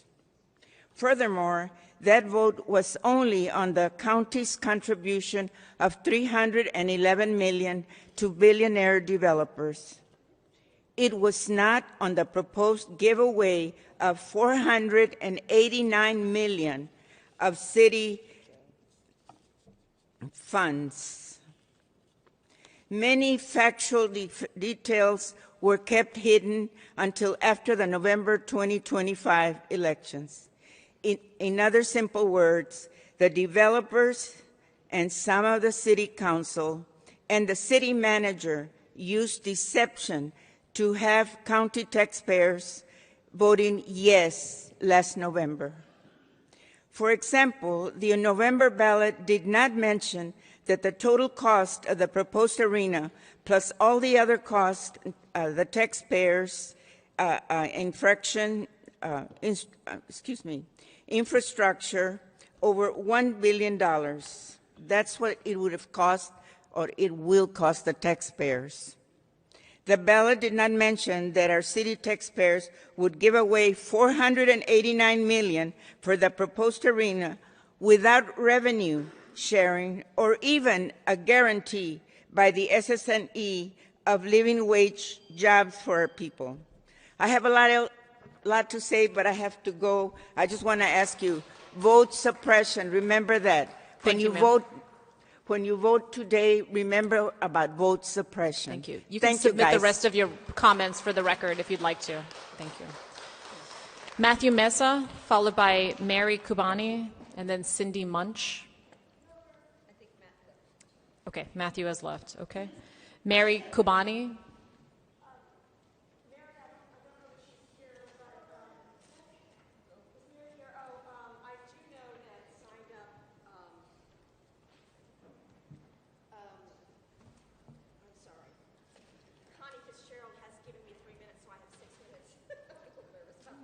Connie Fitzgerald? Yes.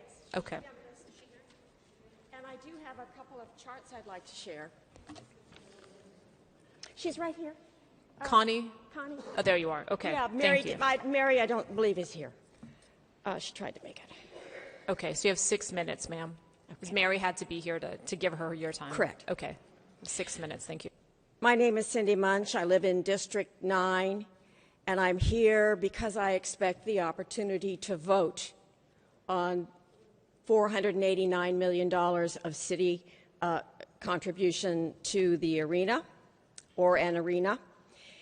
And I feel that when we voted in 2025, there was a lot of misinformation, a lot of half information, including that it was a very good deal.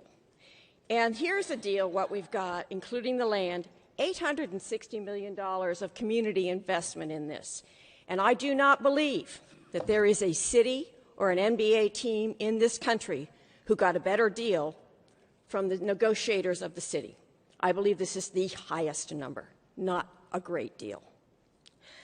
And I believe that a better deal could be had, much better deal, and that is why I expect the opportunity to vote. But I understand that it is your decision and your legacy to tell me whether I can vote or not. However, there will be a vote next May for infrastructure. And that vote should have and will have a separate ballot item for the infrastructure for the arena, because Texas law says each single specific purpose for which debt obligations requiring voter approval are to be issued must be printed on the ballot as a separate proposition. That this is a separate issue is stated in the non-binding terms agreement, specifically laid out. It was laid out in June of 2025 when city staff presented to City Council the proposition that a proposition should be put on the 2025 ballot in November to pay for this separately. And that died probably because the Spurs said, hey, we're spending a lot of money to tell people it's free. We don't want a $250 million bill on the ballot. It's a separate proposition. It will be voted as a separate proposition. It's not a local issue, and I am not accepting that some attorney with a baritone voice can say this is very complicated. It is very clear in Texas Title IX, Chapter 1251, Section 1251-502, ballot form, and it just lays it right out, just as I read it. It's that simple. It's not complex. Because we can vote on each specific purpose, we want to know that this infrastructure, that if you have a PFC and you want 48% of it to pay for the arena, you're talking about $235 million, and now up to $250 million off a very diminished bond. And it doesn't matter whether this infrastructure is for the arena or for the Alamo Dome. It can be paid for with PFC dollars because that's what the city petitioned for. It says you can do it with the convention center, the arena, the dome, and any related infrastructure. And that would include a ramp between Commerce and Montana north to I-37, a bridge across I-37, a 2,500 space parking garage with I-37 access, and an interchange at I-37 and Cesar Chavez in tandem with TxDOT. Those things were on your list for this special project and should be on the ballot. Now, you say on the ballot item also has to have the cost. Do we lose that money if we vote it down? No, we don't. We don't use that borrowing power, and it can be put on a later ballot because the borrowing power is still there. It can be put on a later ballot to use for something the people actually want. The other thing is that other cities have fought very hard that if something goes on the ballot that the people vote down, you have to wait 3 years before you can try it again. And the other thing is, that people are fighting is you can't just turn it into a certificate of obligation. It was voted down. You can't use ad valorem taxes for that. And so, well, I want the chance to vote on whether we, as city residents, had a chance to express how our money is spent. And that I expect that we have the chance, and I hope you follow and offer that chance to us. We will have the chance on the bond. It's not a local decision how the bond ballot is structured. It's Texas code. Thank you.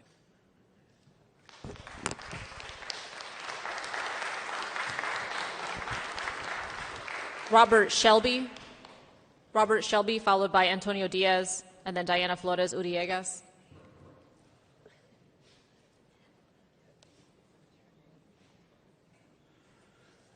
Mayor and council members, I'm Robert Shelby. I pay property taxes in District 1, where I live. I have some prejudice because I have lived here and am a season ticket member of the Spurs for over 25 years. This political request by the mayor is unnecessary. The mayor's repeated misinformation of a city contribution to the sports and entertainment district is frustrating. The city contribution is a good credit rating of the city to sell the bonds for the downtown sports and entertainment district financing. Thank you, Mr. Walsh. The bonds are to be secured and repaid from, number one, operating rent from the Spurs lease of the arena, 2, ground rent from the city's ground lease of the city-owned property within the sports entertainment district, 3, revenue from the Hemisphere Tax Increment Reinvestment Zone, and 4, revenue from Project Finance Zone number 2. The only property tax will be the increase in property tax revenue because of the increase in the property value to the building of the sports and entertainment district. If there is no building, then no tax increase. The revenue stays the same. I am told that 75% of the votes last November came from city residents. Those residents favored the proposition by 52%.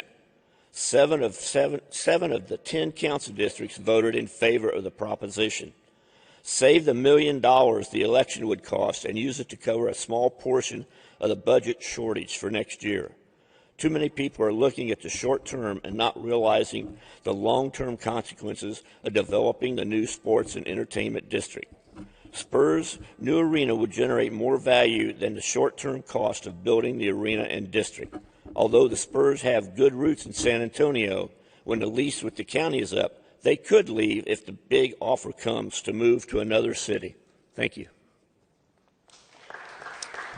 Thank you. Antonio Diaz, followed by Diana Flores Uriegas, and then Araceli Herrera.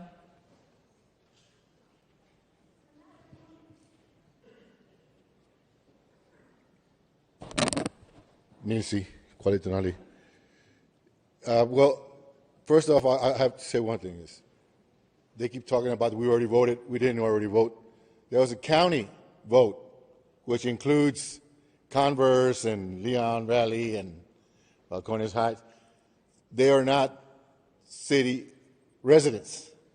So we, as city residents, have not actually voted. We voted as county residents. So let's be clear. Right off, it starts with a lie that we already voted. No, we didn't. We were included in the whole county vote. So the county, they're not going to be paying what we pay as city residents. We're the stakeholders of our city, even though, yes, we're also stakeholders in the county. But county residents, other little towns around us that are in Bexar County, are not stakeholders in our city of San Antonio. We should be allowed to vote, period. Vote. Allow the people a vote. You guys are going to vote right now whether we get to vote or not. We will vote you out. Yes, I pointed at you. You voted against veterans and you voted against pre-K. Respectful. Yeah. Let's be respectful. Let's be respectful. Yeah. You had a guy that wasn't very respectful to you, Mayor, just a little while ago. Now, let's be clear. We have not voted, even though the election period was changed from May to November of odd years.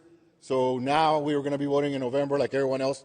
We used to vote The municipality used to vote only in May, and that was very clear that it was a city vote. Now it's trying to say, well, you all voted. No, we didn't vote. We have not voted, and I'm hoping that you city council people, at least the majority of you, understand that. Understand we have not voted. Your voters, the people that vote for you, have not actually voted on this issue. Got that clear? So, again, now, all this about the Spurs, this will be their third arena. And the same language, jargon was talked about how it's going to improve this and more money for downtown and all this. And yet, most of the hotels, downtown hotels, sit half empty since 2019 till today. So where is the guarantee that it's going to be able to pay for itself now? This is the third arena if it's built for them, the third. And the same language has been said over and over, how much money it would bring, how many jobs it would bring, and so forth. Yet nothing for the east side. Nothing for the east side. Never. Thank you. Lazo Kamati. Thank you. Diana Flores Uriegas. She wants to give me her minutes, Okay. so I'll continue with my rant. But again, there's been so much talk, time and time again, of how much economic opportunity this will bring to San Antonians, to citizens of San Antonio. And yet, we've seen large groups come and stand by here, and I'd like to even ask them if they even live in San Antonio. We that actually live in San Antonio, I don't know what generation in San Antonio. My people are indigenous to this area, so we go back thousands of years talking about who's lived here. And we're the ones that grew up in the south side, and west side, east side, with nothing, just promises. And when it used to be a single voter district, when it was a citywide election, that we didn't have our own district representation, it was even worse for us. The Good Government League was mentioned. It was terrible. But I've always said that when I see the city council, it's like if the spirits of the old city council people were still sitting there, because we get the same thing. Nothing. Everyone just votes for the different chambers of commerce, for the different developers, for the different bankers, for all the money interests that are coming into our city that never actually offer economic opportunity to the city people, to us, the ones that have been waiting for sidewalks, lighting, so forth, all this that we never get, all the infrastructure that's promised to us. We remain disenfranchised. And if you guys, ladies, decide that only you get to vote on this issue, then we remain disenfranchised because we don't even get to vote as the stakeholders of San Antonio, which is outrageous because, well, yet we see what's going on nationwide, politically, and how adverse our people are treated throughout, as if we're non-human because we're labeled as illegals. So maybe just because of our brown skin here in San Antonio, even though San Antonio is our city, we're treated as if we don't count, we don't matter. So that's why we don't get a vote as city residents and get treated as if those 311 million that all county residents voted for was our vote. This $489 million, we deserve to vote. Don't exclude us, don't exempt us, don't suppress us. 10 seconds. I just want to say, vote yes on allowing your citizens, your registered voters, to vote on this issue. Lazo Kamati. Thank you. Araceli Herrera, followed by Stephen Price, and then Jose Gallegos.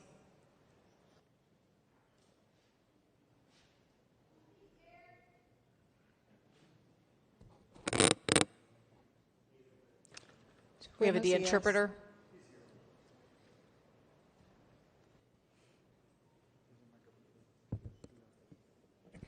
You have 6 minutes, ma'am.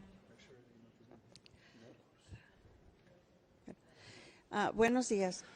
Good morning. Yo soy una trabajadora. Lo I he am an dicho muchas employee, veces. and I've said it many times.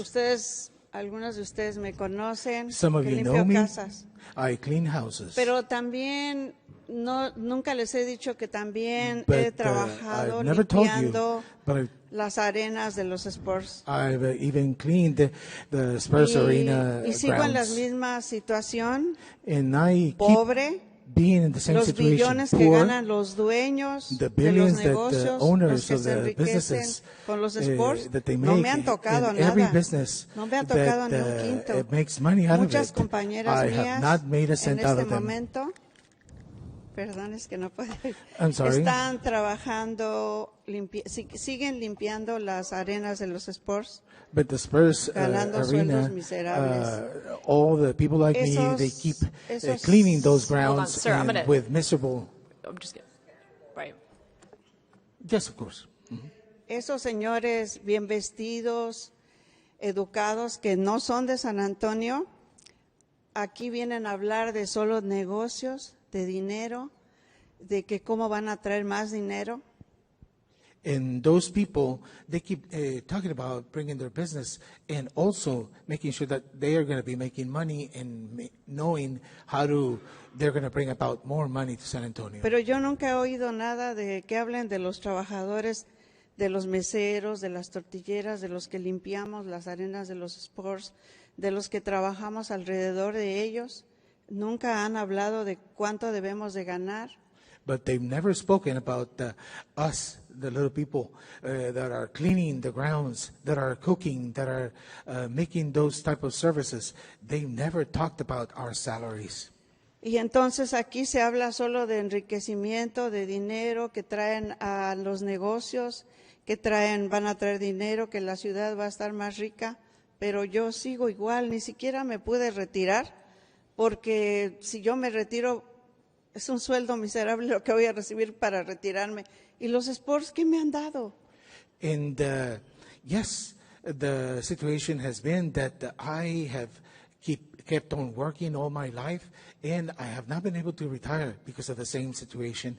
I am poor, and I keep having to be unable to retire because of the miserable wages that I'm making. And in order to make life better for me, I have to keep on working. So where is that money that the Spurs are making? Where is that money that all these business owners are making? It has just passed me by. Y no vengo a representar a los trabajadores, a todos los de la construcción. Me gustaría hacerlo, pero sí tengo familiares que trabajan en la construcción. También no reciben buenos sueldos. Los que reciben dinero son los dueños de las constructoras, los dueños de los negocios. Entonces, ¿qué nos beneficia a los sports? ¿Qué nos trae? ¿Qué enriquece a San Antonio, a la sociedad, pero especialmente a los trabajadores? ¿Qué les beneficia? ¿Qué nos ha beneficiado? ¿Qué nos ha dado? Nada, ni un miserable quinto. The situation is that I represent all the hardworking employees around those areas, working for the Spurs, working for those businesses. But what has all that brought to us? No benefits whatsoever. So where is that money going? What can I get out of it? Because we keep being poor. Y bueno, ya se fueron los señores ricos que no viven en San Antonio, que vienen a defender su postura de que va a haber mucho dinero, se va a inyectar mucho dinero para San Antonio. Ya se fueron, no pueden escuchar, además ni les ha de importar lo que una gente miserable que ha sido su esclava por 36 años, que no ha ganado nada, ¿qué les importa escuchar a las voces de los trabajadores que no ganamos nada? So where are those people? They don't even care. They're not even hearing our voices right now. They don't give a dollar about what's going on. And where are they right now? Where are they? Where are our wages? Tuve que dejar el trabajo en los lugares esos porque teníamos que subir muchos pisos para limpiar, barrer, trapear, recoger todo en el estadio donde juegan los sports, porque ya no tengo fuerza en las piernas, ya no podía subir y bajar las escaleras. Pero ahora mis compañeras jóvenes están ahí, están dando su sangre, su vida, para que los dueños de los negocios que se enriquecen, los billonarios de los sports, sigan enriqueciéndose con la sangre de nosotros, con nuestra fuerza, con nuestra vida. ¿Qué recibimos de los sports? Lo voy a repetir una y otra vez como trabajadora. ¿Qué beneficio recibimos nosotros los trabajadores? Aquí estoy, sigo miserable. What benefits do we get out of all of this? All the billionaires and all the rich people, owners of those small businesses or big businesses that are profiting from this purse, where are they now? Right now, I am old and my knees are weak, but there are new employees out there giving their lives and giving their blood for the Spurs and for cleaning and doing those type of low-grade services. So what am I getting out of it? What are we getting out of it, the poor people? Ahí están ahora mis trabajadoras, mis compañeras, ahí están ahora trabajando. Por favor, que haya justicia. Muchas veces vengo aquí por años y años. Por favor, que haya justicia para los trabajadores y para San Antonio. Que no nos sigan chupando la sangre esos billonarios. Please Gracias. give us justice. Give us the wages that we deserve, because we have not seen anything yet. Okay, thank you. Thank you. Vivo en el distrito 10. No. I am from district number 10. Okay, thank you. Stephen Price. Stephen Price. Okay. Jose Gallegos, followed by Robert Leja. Max Padilla will be followed. Jose Gallegos. Okay. Robert Leja. Robert Leja. Okay. Max Padilla. Okay. Sorry. Sir, are you Jose in the back? Jose? Who's Jose? So your name in the back, sir, with a hat? What? No? Hello, my name is Max Parrilla. Okay. I am a Spurs season ticket holder, and my only question for you guys is, why are you afraid of democracy? That's the only thing we're asking here. All the other information that you're getting today is important, but my question to you is, why are you afraid of democracy? Thank you.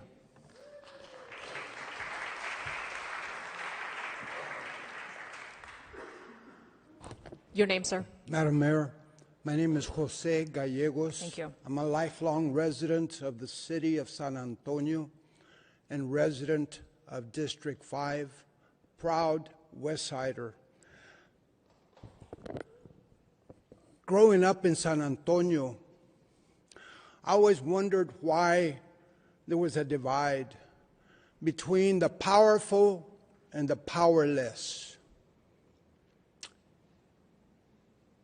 where the city was controlled by the oligarchy of a few business developers and a group of politicians under the name of the Good Government League.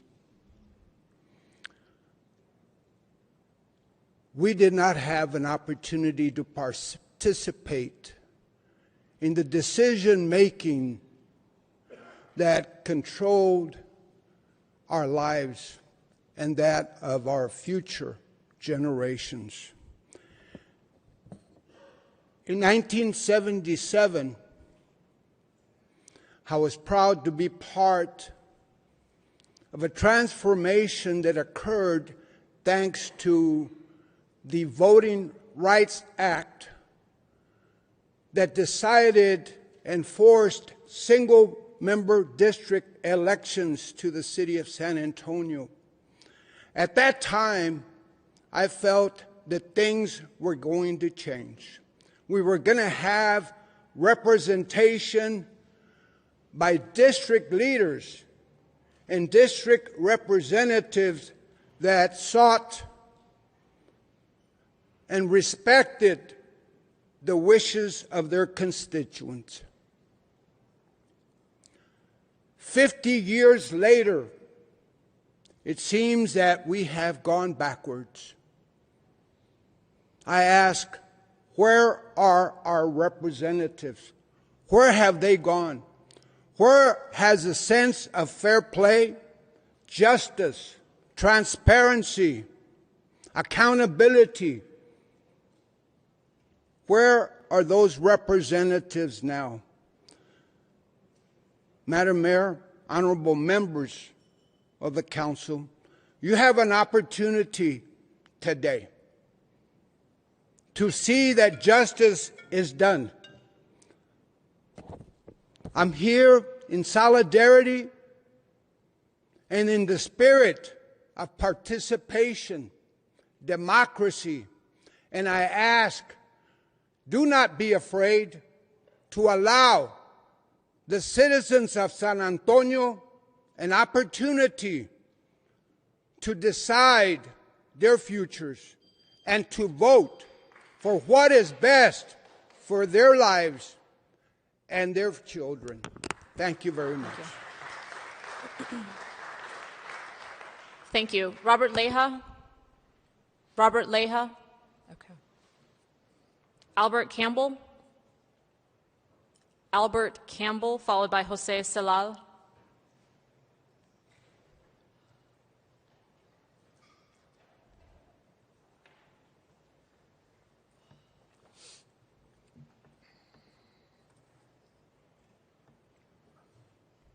My name is Albert Campbell. I'm from District 5. I just want to see that we've been going through this for many years, even from 1990 that we needed the Alamo Dome.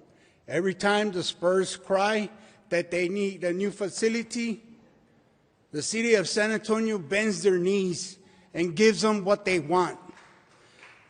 When has it ever benefit for the citizens? That's the same thing with the other one in the east side, the Frost Bank, that it was going to develop and it was going to do everything for the neighborhood, and it never came true. We always get lies, whitewashed, where the millionaires and billionaires and the developers and the realtors always cry about new businesses coming in. It never does. They always grease the wheel. And you give us half truth. I am a veteran and our soldiers die overseas and all that for us to have freedom and democracy, and you're taking it away? That's shameful. Even for them. This has to stop, and it has to stop today. There are city council members that know when I speak the truth. And I rarely come here. Mayor, you even said that you were going to be for the people. And today is your chance to keep that word. Because there is nothing more despicable when somebody lies to get in their seats. Because we need our money to go and flow through clean hands, and for the citizens to have some kind of return. Because all that money can be used for other specific things that we need. I know your job is hard and you're trying to figure out where there's almost 150 million deficit. Where are you going to do it? Why don't you figure that out first instead of giving away 489 million?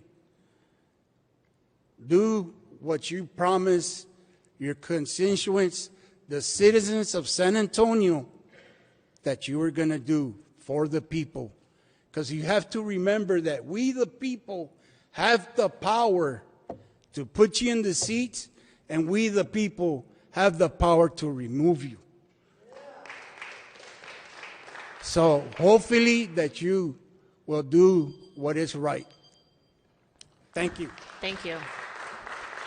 Jose Celal or Ciar? Okay. Siller, thank you. And then the final speaker will be Jack Finger. Madam Mayor, and Council. Last time I was in this building, this was still a Luby's restaurant. But across the street, my mom took me to city council meetings for citizens to be heard. She was part of Communities Organized for Public Service. And I was a block walker and door knocker for the 10-1 district plan. So you sit because we walked and we marched. So all of you owe the citizens of San Antonio a yes vote because we are fighting for the opportunity to vote, not asking anything more. I'm a big Spurs fan myself, honking up and down Commerce Street, but the first Spurs game I went to was in the old Hemisphere Arena, red, white, and blue basketball. They played the Washington Bullets, and my mom did what she could to get me in there to see my first NBA game or ABA game. Her hard work as a custodian, night custodian, has me thinking. I've been sitting here listening to everyone and watching you guys up here, whittling away at our right to decide what we need in our communities. This arena thing is overdone. There's a lot of people with money who can buy or purchase a new arena. I'm challenging the Spurs organization to be a good corporate citizen. Call your council person, ask them to put it to a vote. That would make you a real part of San Antonio, not just on game night. So I'm a proud member of District 5, or a resident of District 5. And so much has been accomplished since 1977 when the 10-1 district plan came into place. But it seems like the council has gotten bloated and unresponsive. So all of you individually need to search your conscience and vote yes to put it on the ballot. Give us the opportunity to exercise our right to vote, and let the chips fall where they may. But let the citizens decide. No backroom deals, no sidebars, no secret meetings in the dark of the night. My parents belong to COPS, Communities Organized for Public Service, and anytime a person wanted to have a sidebar, said, no, we're doing it out here in the open where everyone can see and hear what we're doing. And that's not what's happening now. So I challenge all of y'all to grow a pair, get some integrity, fight for your citizens, and give us the right to vote. Thank you. Thank you. Our final speaker is Jack Finger, please.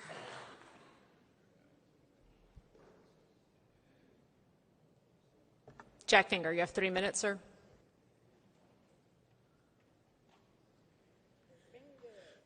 Madam Mayor, other members of the San Antonio City Council. For the record, my name is Jack M. Finger. You know, Madam Mayor, they say a stop clock is right twice a day. Yeah. It actually works. You can see it. There it is. It works for a minute. You know, let it be known that a monumental occasion is occurring today. Gina Ortiz-Jones and Jack Finger actually agree on something.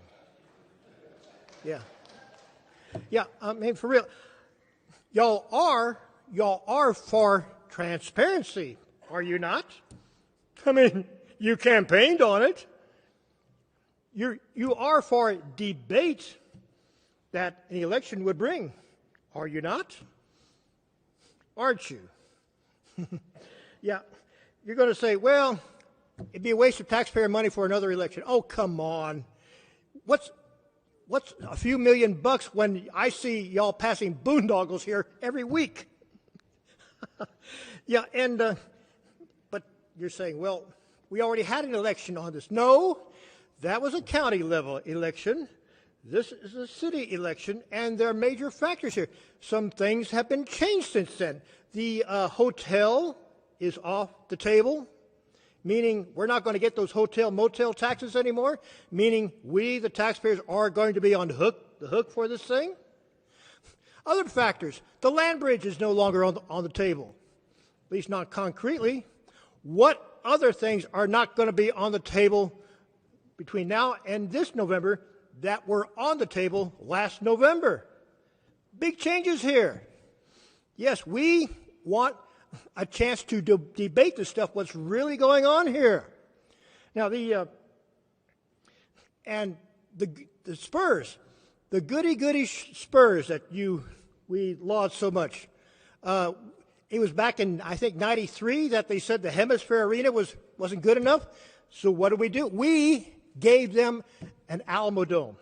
When the Alamo Dome wasn't good enough, we gave them an AT&T Center. Yeah, whoopee. And now what do they want? They want another arena. Where? Just inches away from where the Hemisphere Arena was. Yes. No, I'm sorry. This doesn't cut it. Thank you.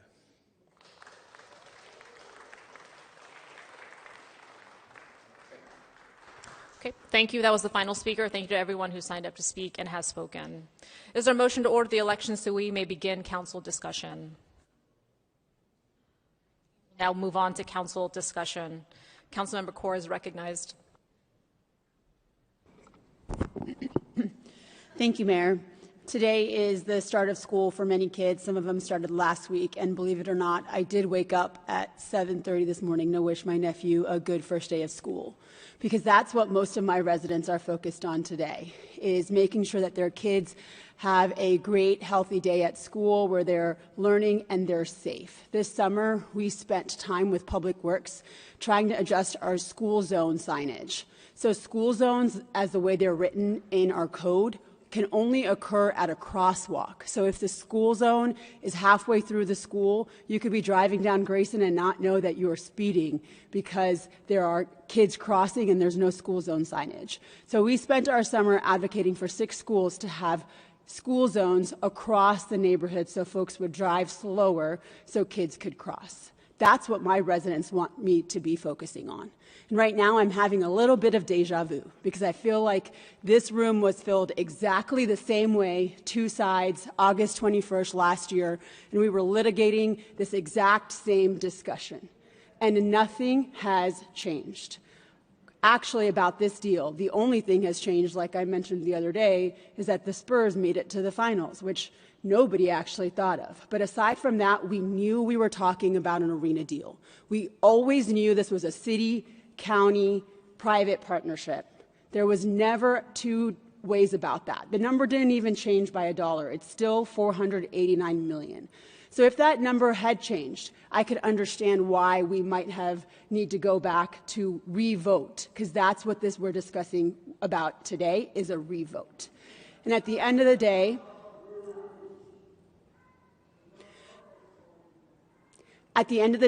I am listening to my residents because the city. I am listening to my residents because my residents in District 1, 53% of them voted yes on this deal. And like I mentioned last week, Order, please. Like I mentioned last week, I am a resident of the city, and I am also a resident of Bexar County. So when I am going to the ballot and voting, I am voting for SAISD, I'm voting for the city of San Antonio, and I'm voting for Bexar County and Alamo colleges. That's where my property tax dollars go to. Those are all of the entities in which I vote for. So saying that we've already voted as a county and haven't voted as a city is actually disingenuous. The city as a whole voted 52%. I know some of my colleagues today are making the decision because their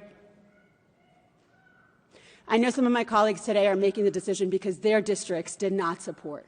But at the end of the day, we are one city, and it is our job to come together united with what the voters voted on. And I understand that's really frustrating. Trust me, if I could go back and do a re-vote on the president, I would love to. But unfortunately, we can't do that. We are a representative democracy. We are a representative democracy. And back in May of 2025, when I was elected to this seat, there were questions at every single one of our panels that said, what is your opinion on the sports and entertainment district downtown? What is your opinion on Marvel? And my District 1 residents still elected me to sit in this chair. So you are right. You have every right to make sure that the people that are sitting up here is based on what you believe. And my residents chose me to make decisions that are the best interest of all of our city residents. That is why unanimously we sat up here in June and voted for a Toyota deal that was $122 million of incentives. That's actually $88 million of taxes that we actually could have gotten. It's $25 million in infrastructure that we are paying Toyota. So why didn't we say, let's put that on the ballot? Why didn't we have that discussion then? Because at the end of the day, we know that deal is bringing us jobs. It's bringing us economic development, which is the same situation here. So we just can't pick and choose which deals we're going to put on the ballot, especially given we've already had an election on this one. So at the end of the day, one of the things that when I was elected said I was going to focus on most was community engagement. And last week, we were able to support a community advisory committee that's going to oversee what's going on in the district. One of the #1 things that I hear about all the time is affordable housing, and I am committed to putting affordable housing on the park land so that our workers can work at the stadium, enjoy this beautiful space that we've invested in, and live there, because that's what they deserve. I'm committed to working with my colleagues to determine what's the best usage of the community benefits agreement dollars. How can we really make an impact on the lives of those kids that are starting school this week? That is what I was elected to do and was what I would like to focus on. Because at the end of the day, we can't talk about cutting money from our budget for the San Antonio Education Partnership for scholarships and at the same time say, okay, we're going to cut that money for scholarships and put another vote on the ballot for something that has already been litigated. So I'm going to go back to focusing on the work that I know my residents want me to advocate for. I'm going to say this publicly because I need some of y'all on the left-hand side of this room support. We are going to be working on a cycle track downtown, focusing on micromobility and multimodal access in downtown. So would love to have y'all support in making sure that work goes forward, because at the end of the day, we are one city, and I hope my colleagues will understand that we stay united and move together, forward together. Thanks, Mayor.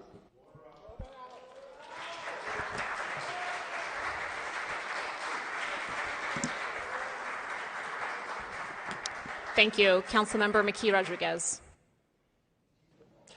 Thank you, Mayor.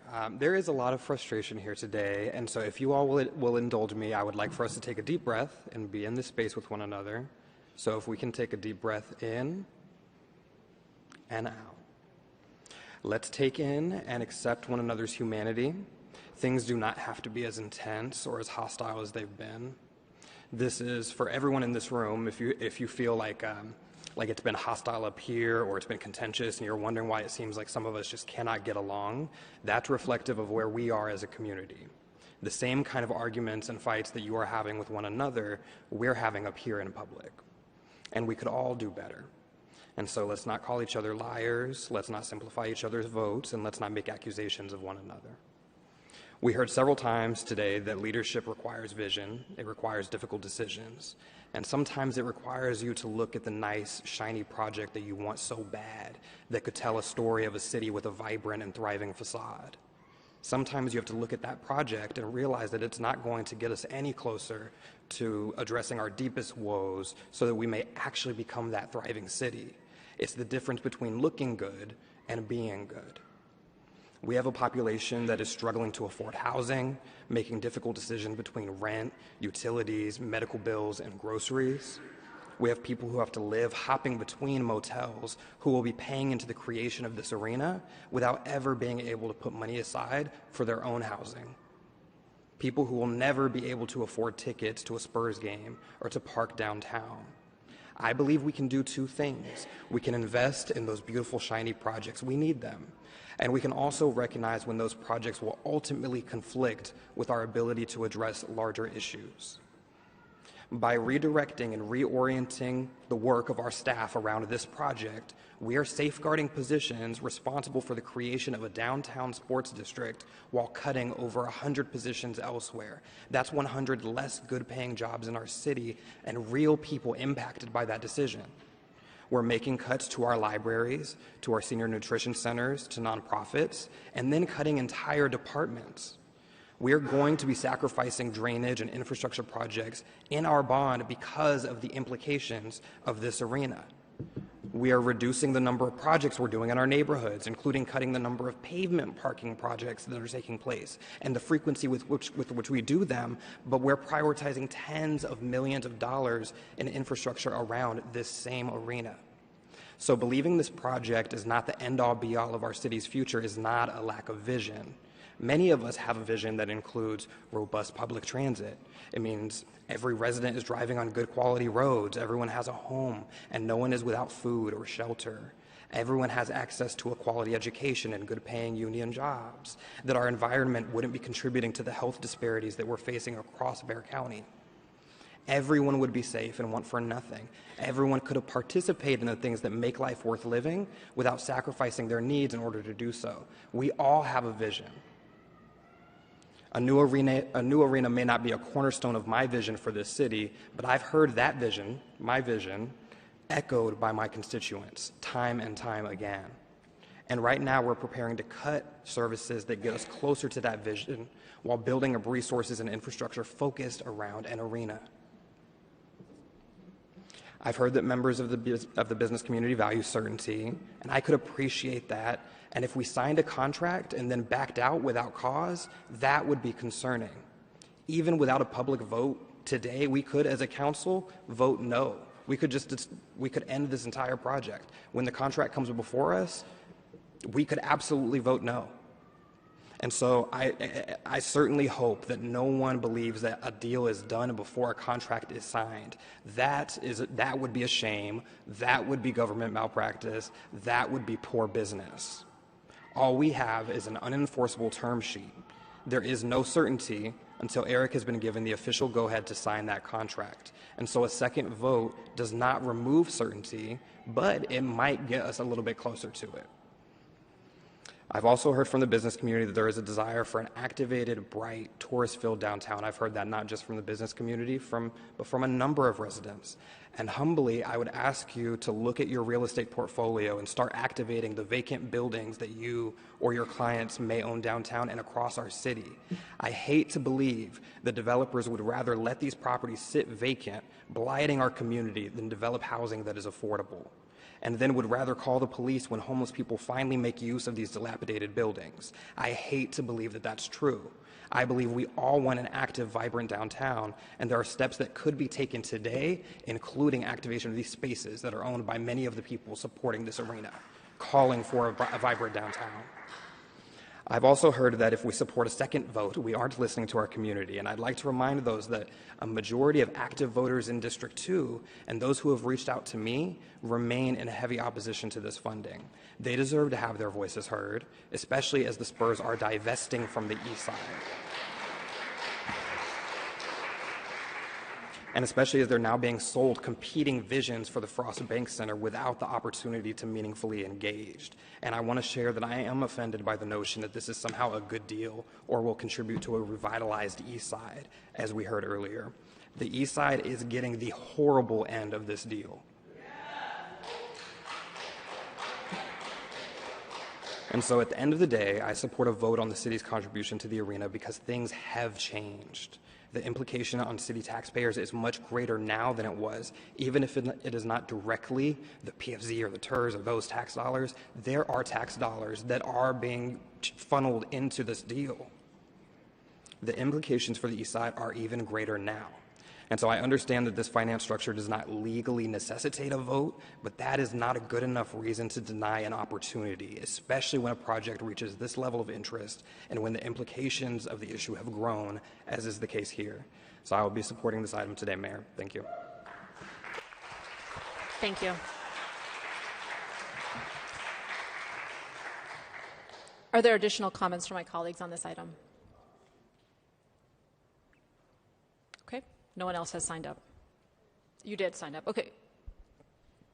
Councilwoman Mesa Gonzalez. Who else has signed up? Please do so. Okay. Councilwoman, are they registering on the system? They are now. Okay. Thank you. Go ahead. Thank you. Thank you to everyone being here today.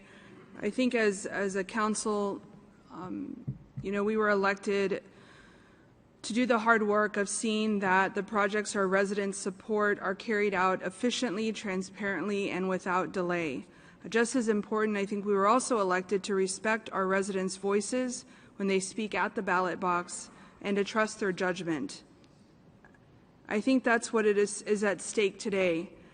I really do want to be clear about what this money is and isn't, because there's been a lot of information out there in the last 3 months, 6 months, 2 weeks, yesterday, and I think it's important that we are all coming from the same set of facts.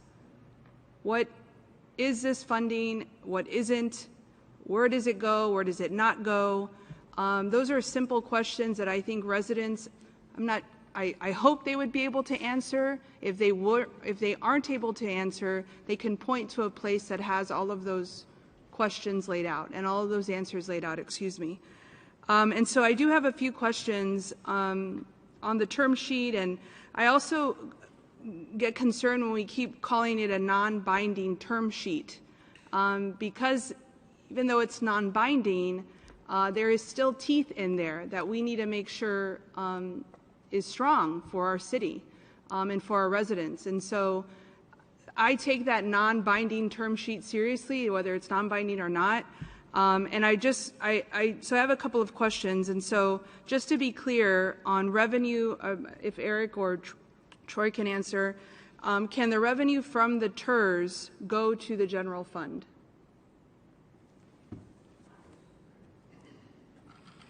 Councilman from the Hemisphere TERS?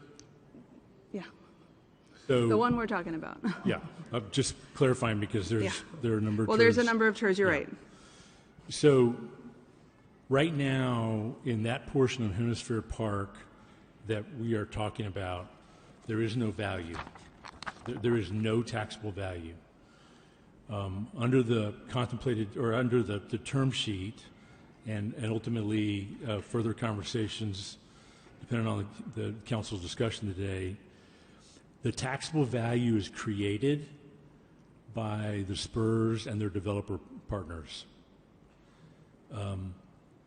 And so that value is being committed in order to generate a contribution to the arena. So right now there's nothing to transfer to the general fund. And if there was a scenario where the Spurs and their developer partners committed to taxable value and we transferred it to the general fund, there would be no deal and we'd be back to no value. So I would, the short answer is no, there isn't the ability to do that. Because under that scenario, there's no term sheet, there's no agreement, and there's no development of that area. Thank you. And so what happens if there is a shortfall on the TERS or the PFC?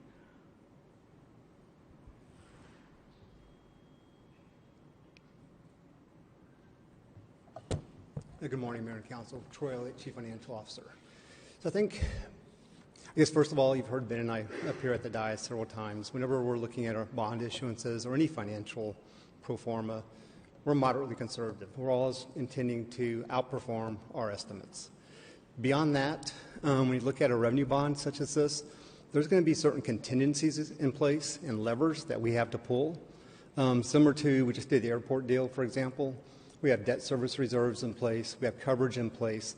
So to the extent that the PFC revenues or some of these other revenues don't come in that are outside the guaranteed revenue by the Spurs, we have those different levers that we can pull. The other thing that I would mention is that as a revenue bond, this is secured by the pledges, the revenue pledges that we talked about today, and those are legally pledged. The general fund will not be on the hook for anything outside of those revenue bonds or those revenue pledges.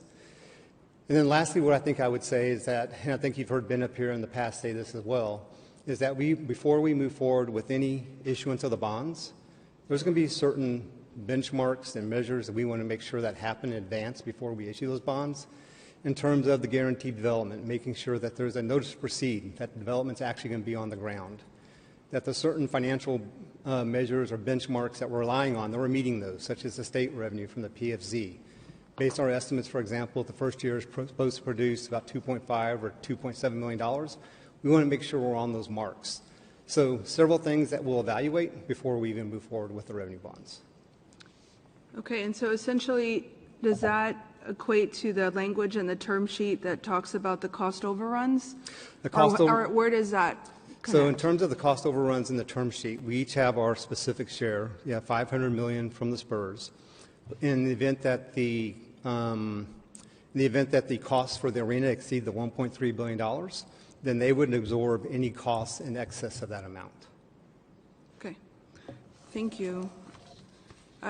Those are all my questions. I think, revenue-supported financing is a routine that our city performs all the time without sending each one of these to the ballot. We recently supported $1.4 billion in revenue bonds for SAWS about 9 months ago.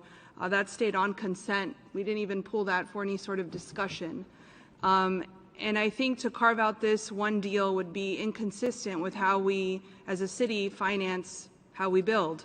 I think this is my job. This is my job as a city council member for District 8, representing 150,000 people on the north side of San Antonio. It's my job to make sure that we oversee this agreement to drive the hardest bargain we can for our taxpayers and to hold the Spurs to every promise that they made.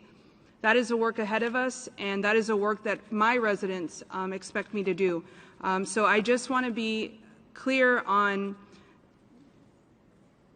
and the main questions I've heard as far as just whether it's the TERS or PFZ and revenue bonds, I really do think we need to be coming from the same set of facts, right? What is and what isn't this project? I don't think that's happened in the last 2 weeks. That concerns me when I meet with my HOAs, and there's just basic confusion on some of these items that I don't think should exist.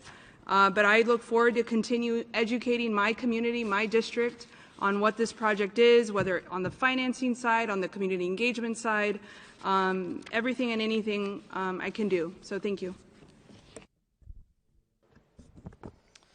Councilmember Castillo.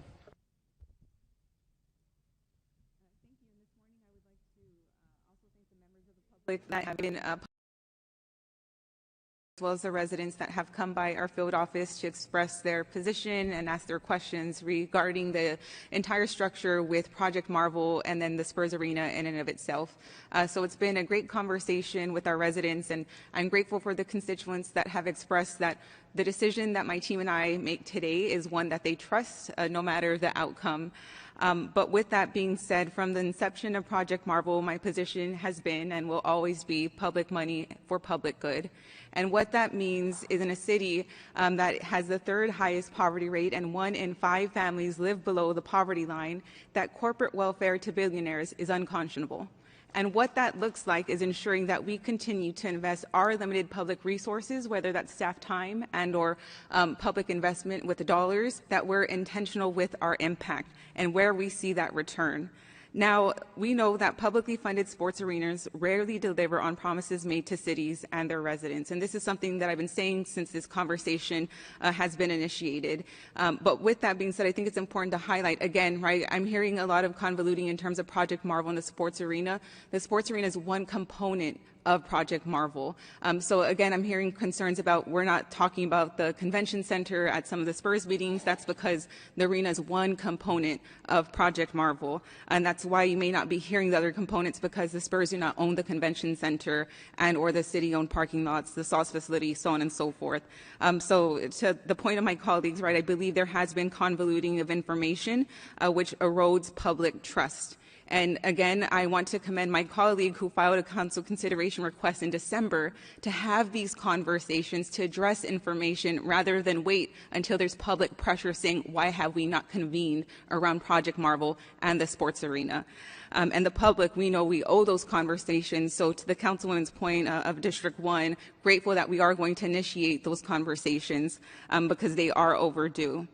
You know, and as someone who has had the fortune of being born and raised in the city of San Antonio, I'm talking tone to the bone and calling San Antonio home my entire life, I also believe that the San Antonio Spurs are ingrained in the identity of the city of San Antonio, and their philanthropy and contributions to this city should not be discredited or minimized. And I believe that both of those views can exist at the same time, right? That we are facing a budget deficit and we may need to take a step back and look at our financial responsibilities and also acknowledge the impact of the Spurs organization and how they do serve as a model organization when we look at the NBA. But the conversation and the decision that I have to make today has to be based in reality. the reality that since the conversation, whether it's the MOU or Project Marvel, that the majority of this council intends to move forward. The reality that we are facing a budget deficit, and while I understand, and again highlighting the convoluted, the misinformation or the blurring of information regarding PFZ and TERS funding, my concern is long-term, which the consultant is going to analyze, how much is this potentially going to cost in terms of public safety, solid waste, infrastructure, parks programming, et cetera, within this large Project Marvel footprint. And I understand that this is information that the consultant is researching and will present to council, but those are the two realities that I have to navigate this conversation with. So again, with those realities in mind, the reality that this is going to move forward and the outcome today isn't going to be what most of the folks here in community are asking for, I have the responsibility to continue to ask, how can we ensure that this is an impactful deal for San Antonio residents? How can I ensure that I'm being fiscally responsible and responsible a steward of public dollars on behalf of my constituents as this moves along, because this will continue to move along, whether it's with my dissent or not. So again, right, the responsibility is to ensure that we can actually deliver with this project moving forward. So again, while I support San Antonio's right to vote on whether the city should move forward with the contribution, I also want to acknowledge that the $489 million cannot be used to address our budget deficit. Those dollars from the PFZ cannot be used for infrastructure improvements beyond the footprint that was applied for the PFZ zone. So again, I do believe there's a lot of public information, a lot of teach-ins that are warranted and needed. But I also acknowledge that this is something that's going to move whether I support it or not. But I have a responsibility to continue to ask the Spurs to increase their community benefits agreement contribution, to continue to ensure that workers have a right to organize, whether it's the construction workers at the site and or the ushers within the facility. So again, while I'll be supporting this going to the voters, I do acknowledge that this likely will not be going to the voters, and I have a responsibility to continue to ask for more because San Antonio residents deserve more. Thank you. Councilman Braulder de Gavito. Thank you. Thank you to everyone who came out today. Actually, you all mentioned a lot of what I was going to say, so I just want to echo some of those points. And I appreciate the comments for and against this. James Anderson, with Bartlett Clack, you mentioned that uncertainty has a cost, and it absolutely does. I think the uncertainty that we've been seeing with this vote thus far, the uncertainty of businesses not being able to move forward or plans not being able to be made, it needs to stop. I would also say the negative headlines coming out of the city, they also need to stop.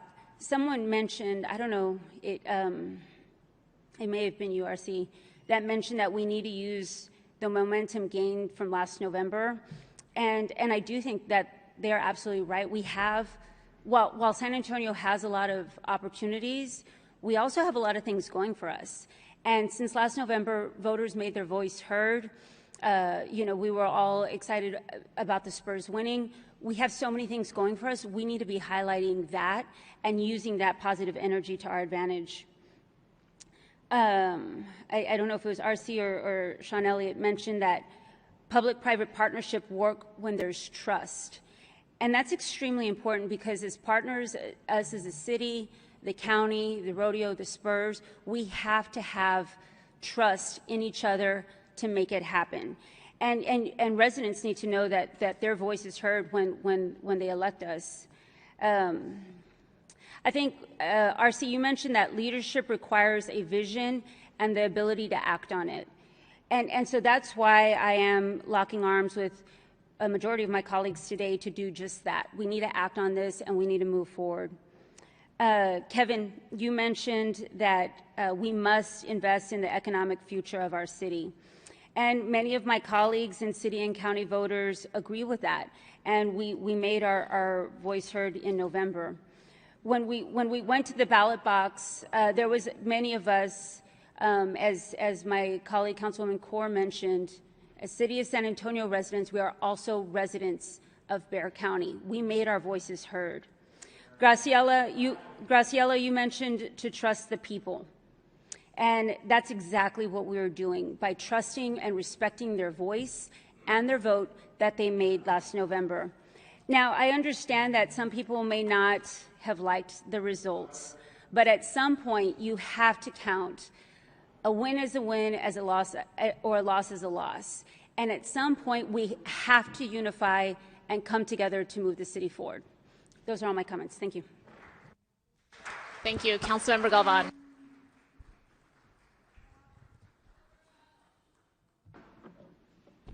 Thank you, Mayor, and thank you to all the public speakers who are here today. No matter your position, I appreciate you all coming in to City Council to let us know what your thoughts are on this conversation. I also appreciate all the District 6 residents who reached out to our office over the last few weeks, and frankly the last several months, about this conversation, asking more questions pre-vote, post-vote in November to understand what's going on next, what are the next steps, how can we be involved and engaged in the process. To all the folks who showed up to the Spurs community conversation at the food bank a month ago, really appreciate everybody being able to reach out to our office and be able to stay engaged in this conversation. I'm not going to take too long here. I just want to be crystal clear on a few things on this topic. For one, I'm a huge Spurs fan, plain and simple. Two, I'm not a huge fan of public financing of stadiums, and neither are economists. And a majority of District 6 residents shared those feelings during last year's vote on the Prop B conversation. And they also share those feelings on Culebra and Commerce and Marbach during the finals. And I know that because I was there at both of those things.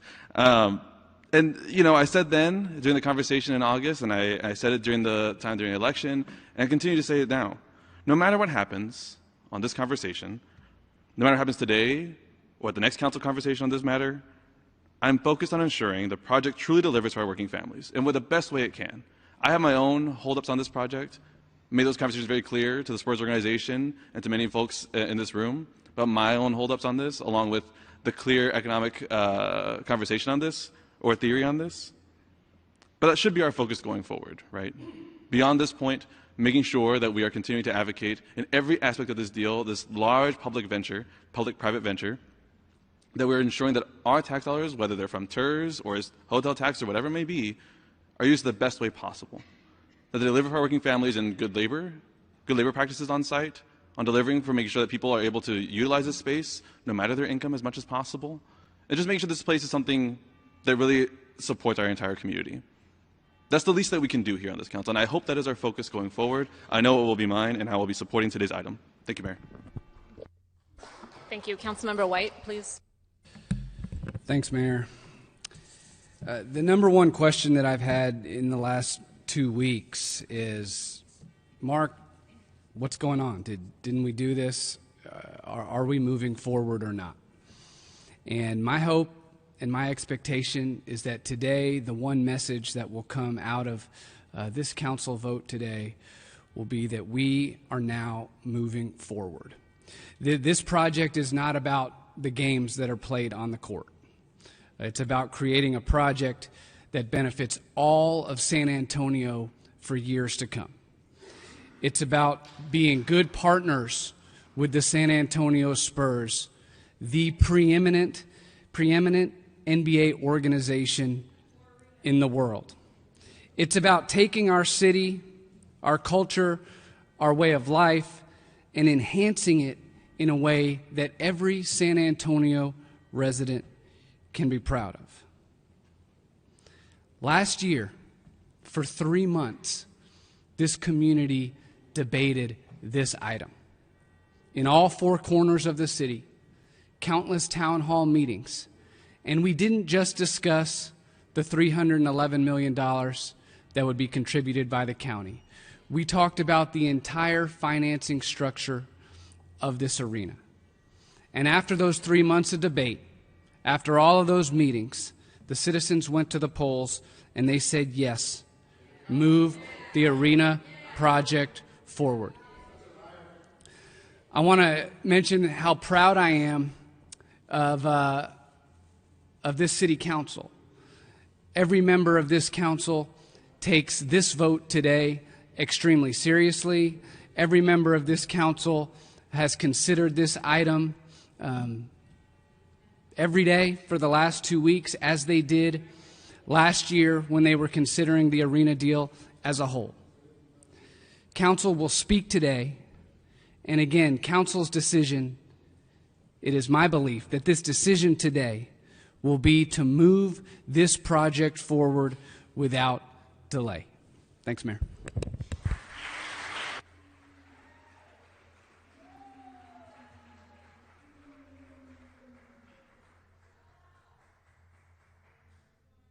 Yep.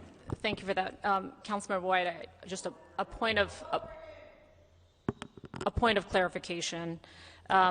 While there was discussion for 3 months, the City Council was not actually provided the number, the final number, $489 million per an email from the City Manager as of August 12th. We didn't even have that number, okay? We didn't have that number. No, hold on. No, when you say what you just said, I want to be very clear. The emails are all very clear about when we had the information and the exact number and when we did not have that. I want that to be clear. Yeah. Councilmember Spears. Point of order. Did Councilman White's time run out? Did he still have time to rebuttal? If you'd like to, please do. Yeah, Mayor. Go ahead. Earlier today, one of the citizens to be heard put up all those documents on the screen where it was discussed last year about how this arena was going to be funded. So while the exact date that you're referring to as to when the 489 was presented or not, what we do know is the 489 was presented well before that November vote. And so the citizens of San Antonio knew that it was 311 from the county, 500 from the Spurs, and 489 from the city. So let's not sit up here today and try to rewrite history and again feed more misinformation into the community about what everybody was told last year. For months, we talked about that funding structure. I was simply clarifying when you spoke to voters with the actual number. You spoke to them after you signed up the community for $489 million, not before. That's clear. Councilmember Spears. Thank you, Mayor. The city, the county, and the Spurs entered this process together. The term sheet contemplated all three parties and established a framework for moving this project forward. A term sheet is not a final contract. It is non-binding, but non-binding does not mean meaningless. We agreed to a framework in good faith, and other parties took significant actions in reliance on that good faith. The county acted, the Spurs acted, and the voters acted. Had the city not agreed to that framework, would the county have moved forward with its venue tax selection when it did? That matters. Our decisions have consequences beyond this dais. Litigation costs money, defending the city costs money, and if the city ultimately incurs liability, that costs money too. Those costs ultimately affect public resources directly. The public understood that this proposal was part of a larger project involving the city, the county, and the Spurs. We held town halls and information sessions. The framework and financing were publicly discussed, and voters heard from supporters and opponents. This was not a secret vote, and voters were not confused about what was at stake. San Antonio residents knew they were voting on the future of the Spurs Arena project and the entire entertainment district, including the publicly disclosed city and county commitments. The voters spoke clearly on Proposition B. Suggesting that voters simply did not understand what they were voting on discounts both their intelligence and their voice. We cannot keep asking people to vote in order to get a different result. Democracy means respecting the outcome even if you disagree with it. The next step is what it was always supposed to be: negotiate the final terms and reach a definitive agreement. If changes are necessary, those changes will be negotiated and agreed upon by the parties.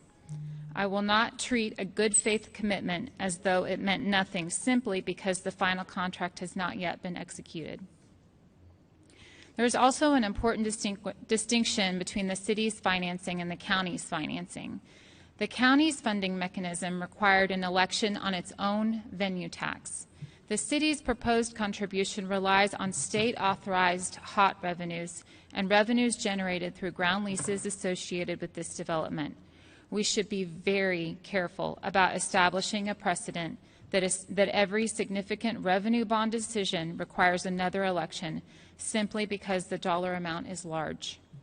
As elected officials, we routinely make decisions involving substantial public resources. That is part of the responsibility voters entrusted to us. The number isn't the point, our responsibility is. And we cannot ignore the election that already occurred. City residents participated in that election in significant numbers, and city residents supported the district proposition. They heard the arguments, they saw the campaigns, then they went to the polls. My team looked at the data. Nearly 250,000 Bexar County residents voted on Proposition B, which authorized the county's $311 million contribution and allowed the publicly presented arena plan to move forward. Of the 248,658 ballots cast, 178,176, which is equal to 72%, came from registered voters of the city of San Antonio. A majority of city voters supported the district, as did voters in 7 of the San Antonio's 10 council districts. My own district passed the proposition with the highest percentage at 56.2% and the highest city turnout at 26.46%. These votes matter. These votes count. Our responsibility now is to make the final agreement as strong as possible for San Antonio. That is why we formed an advisory board to inform how community benefit dollars will be used. It's also why we hired a strategic project manager to ensure the terms are met and the development moves forward as promised. I think about what this investment can produce for our entire city. Connecting this investment to everything that already makes this city extraordinary. The Alamo, the Riverwalk, our museums and attractions, our military bases, our neighborhoods, our culture, and the welcoming character of the people. Jobs, opportunities for small businesses, a stronger convention business, the ability to compete for major employers, restaurants, shops, entertainment, and public spaces that remain active whether the Spurs are playing that night or not. I want economic activity that reaches beyond the boundaries of this district and creates opportunity throughout all of San Antonio. Opportunities for families to build their futures here. That is the San Antonio I want us working toward. We need to be precise when we talk about the city's investment. If these particular revenue sources are legally restricted, walking away from this project does not mean those same dollars suddenly become available to other general city priorities. The public must understand this distinction. Our decisions must be deliberate, legally sound, and consistent with the commitments that we make. I also want to say something about the tone of this conversation. There has been enough confusion, misinformation, and negativity around this project. San Antonians deserve better. They, in fact, already asked for it. There are still terms to negotiate, but I will not pretend that the commitments already made, the actions taken in reliance upon them, or the votes already cast simply did not happen. My responsibility is to protect San Antonio's interest while pursuing the opportunities in front of us. I want the strongest agreement possible. I want to see what this investment can bring to our city.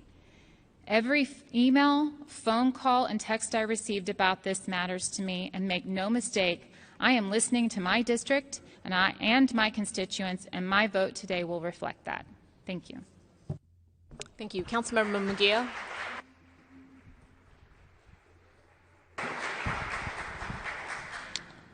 Thank you. Thank you, Mayor. I just want to start off by saying that you can absolutely be pro-Spurs and you can be the pro-arena, and you can say yes to wanting a public vote on the city's financial lever for this deal. I don't think it's a repeat of another vote. I think voters were aware that there are 3 important levers into this deal. One being, of course, private funding by the Spurs. One being the county, which, yes, did require a public vote. And third, the city's contribution, which doesn't require a vote, but I think it is certainly worth it based on the number of people who have been advocating for that.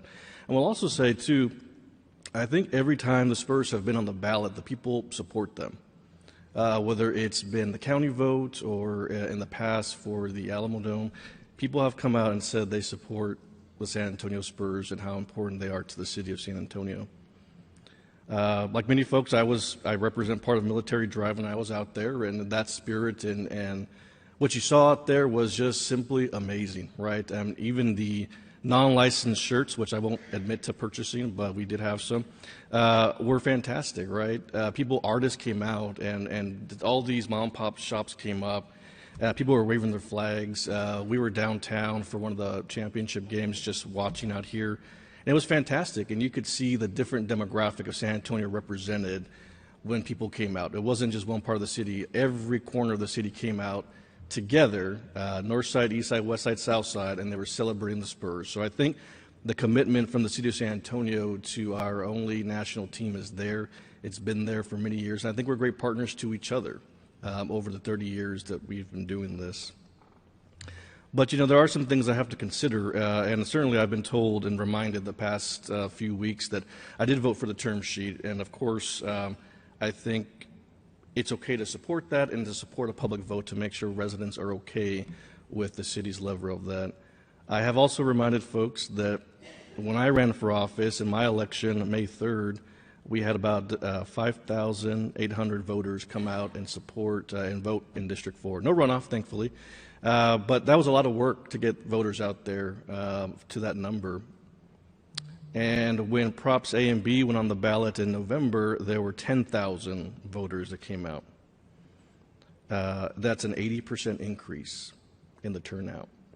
And while the District 4 did support it, 51 to 49%, you have to wonder about what motivated people to get out and vote on this issue, even more so than their council member who makes a lot of decisions for them, right? And so I have to acknowledge that, right, that I think people in my district were hungry to participate in this election and ultimately, yes, approve it. I had a great meeting with the Spurs the other day, and they told me, they looked at the numbers for the Alamo Dome, and they said that the number one district that, folks come in from to go to the Alamo Dome is District 6, which was a surprise to me. And then the number 2 is District 4, a big surprise to me, too. So, my residents, while we live far away from there, we travel and we get there to support and see these things that happen. And so I think allowing folks to say yes to it is not a bad thing to do. This vote isn't about supporting somebody's initiative. I've heard that many times. Well, maybe someone's wrong about X, Y, and Z, and you shouldn't do that. And ultimately, my vote is for me to go to my residents and defend. I'm not up here to defend my vote to any one of my colleagues or anybody who's met with me other than D4 residents. I think about going to my associations, Keep South San Proud, Ms. Olvera, who some of you know, Heritage Association, and I have to think about what I will feel comfortable about explaining to them on how I voted. I voted for the term sheet. I had to defend that. I've met with several of you who were against it and had tough conversations, but I sat there and explained myself to you. And I just simply cannot explain to my folks in my own way that I would be against a public participation vote for this. So I will be supporting this today. I think we all know what the outcome of today is going to be. And to Councilman Castillo's point, there's a lot of work still has to be done for this. So this is not the end-all, be-all. I think ultimately we will reach a great deal with the Spurs. We will have them here for another 30 years. It's a large investment for the city. When you were out there and you saw everybody celebrating the wins that they had, you know how much it matters to the city of San Antonio and how vital it is to keep them here for as long as we can. So with that, I'll be supporting the item today. Thank you. Thank you. Councilmember Villagran. Thank you. I want to acknowledge all that came this morning. I appreciate all those who recognize the work the council and the city department has done regarding this issue. And that each week, even Thursday, August 6th, we moved forward on revenue bonds very similar to this one, $1 billion. We are a city that sits on a $4.4 billion budget. We have investment coming in, and we have some of the best headquarters here. That is the tale of our city. I think what this vote means to me today, which in terms of the rhetoric is very difficult, is that there wants to be a change, that they want to vote on big items. That is not good for business or effective government. I was elected to make decisions and go out to my community and let them know what happened. The other thing that disturbs me is the vote twice, pay twice rhetoric. District 3 didn't get any listening sessions. District 3 doesn't pay property taxes like District 6, 7, 8, 9, and 10. So I will not have someone say that if you vote and the margin isn't large enough, your vote doesn't count. This is a slippery slope. If we are going to start to say it's where you're located. In this theory, then, Alamo colleges should have another vote. The San Antonio Independent School District should have another vote. We are Bexar County residents. We are City of San Antonio residents. If we had put two items on the ballot, and one says City of San Antonio votes this and Bexar County, it would have been the same 52%.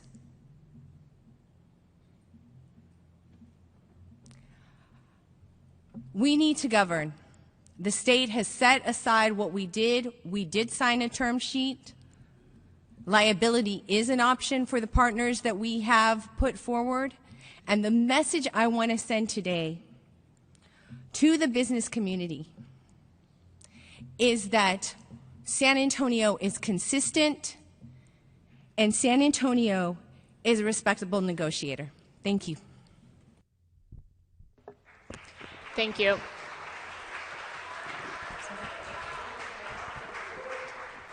Would anyone else like to speak on the second round?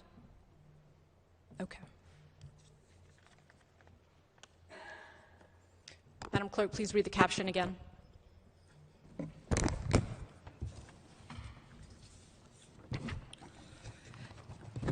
Item 1 is an ordinance ordering a general election to be held on the third day of November 2026 to consider whether the city should issue or cause or support the issuance of bonds in an amount up to $489 million to contribute towards the construction of an NBA arena in the proposed downtown sports and entertainment district to be secured and repaid from 1.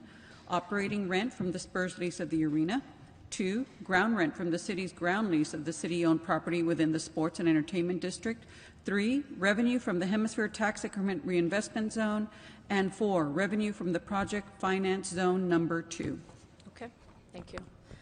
A reminder for my colleagues, a yes means the city voters will have an opportunity to weigh in on the city's $489 million contribution via a November vote later this year. A no means the city's voters will not have an opportunity to vote on the city's $489 million contribution. Please vote.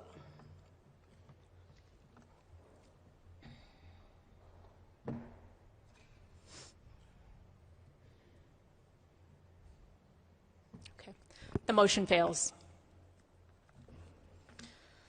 There being no further discussion, the time is now 12:20 p.m. and the meeting is. Oh, please bring up the vote. Folks would like to see it. They didn't see it.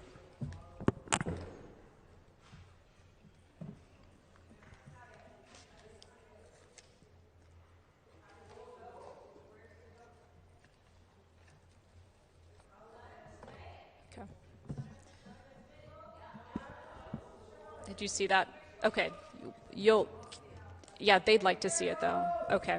So there being no further, they will work, one second. They will show this. Okay, C&E will show it. There being no further discussion, the time is now 12:21 p.m. and the meeting is adjourned.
Let's make plastic pleasure far away from all of these things. Get away, come on baby, it's now or never. Far away, there's more to life than this.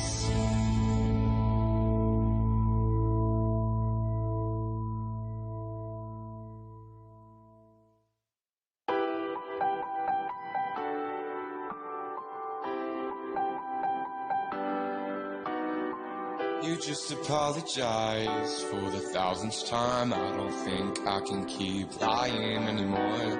I wish I could take it back, paying relief for something less. I don't think I can keep denying what for. You could tell me that I'm all you want, but I can't make you be enough. Oh, we made sense, but that was in another world. Oh. The problem is, you'd ask me why, would you have reason to? Don't you? The problem is, you should suffice, but I can't make us improve like we used to. So go off about the same old subjects, and I'll try my best to stay honest. But when you say those three little words, oh, I can't help but say I love you too.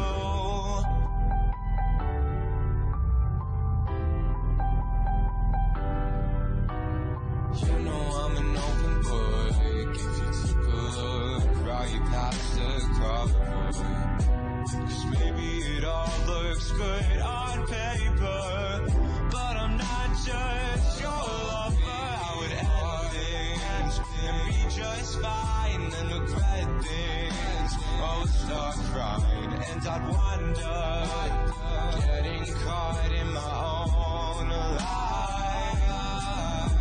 The problem is, you'd ask me why, would you have reason to? Don't you? The problem is, you should suffice, but I can't make us improve like we used to. So go off about the same old subjects, and I'll try my best to stay honest. But when you say those three little words, oh, I can't help but say I love you too. You ruined my favorite song by singing along. You ruined my bed and my sweats and everything left. You told me I sang it wrong like you would know better. You told me you could see us forever. The problem is, you'd ask me why, would you have reason to? Don't you? The problem is, you should suffice, but I can't make us improve like we used to.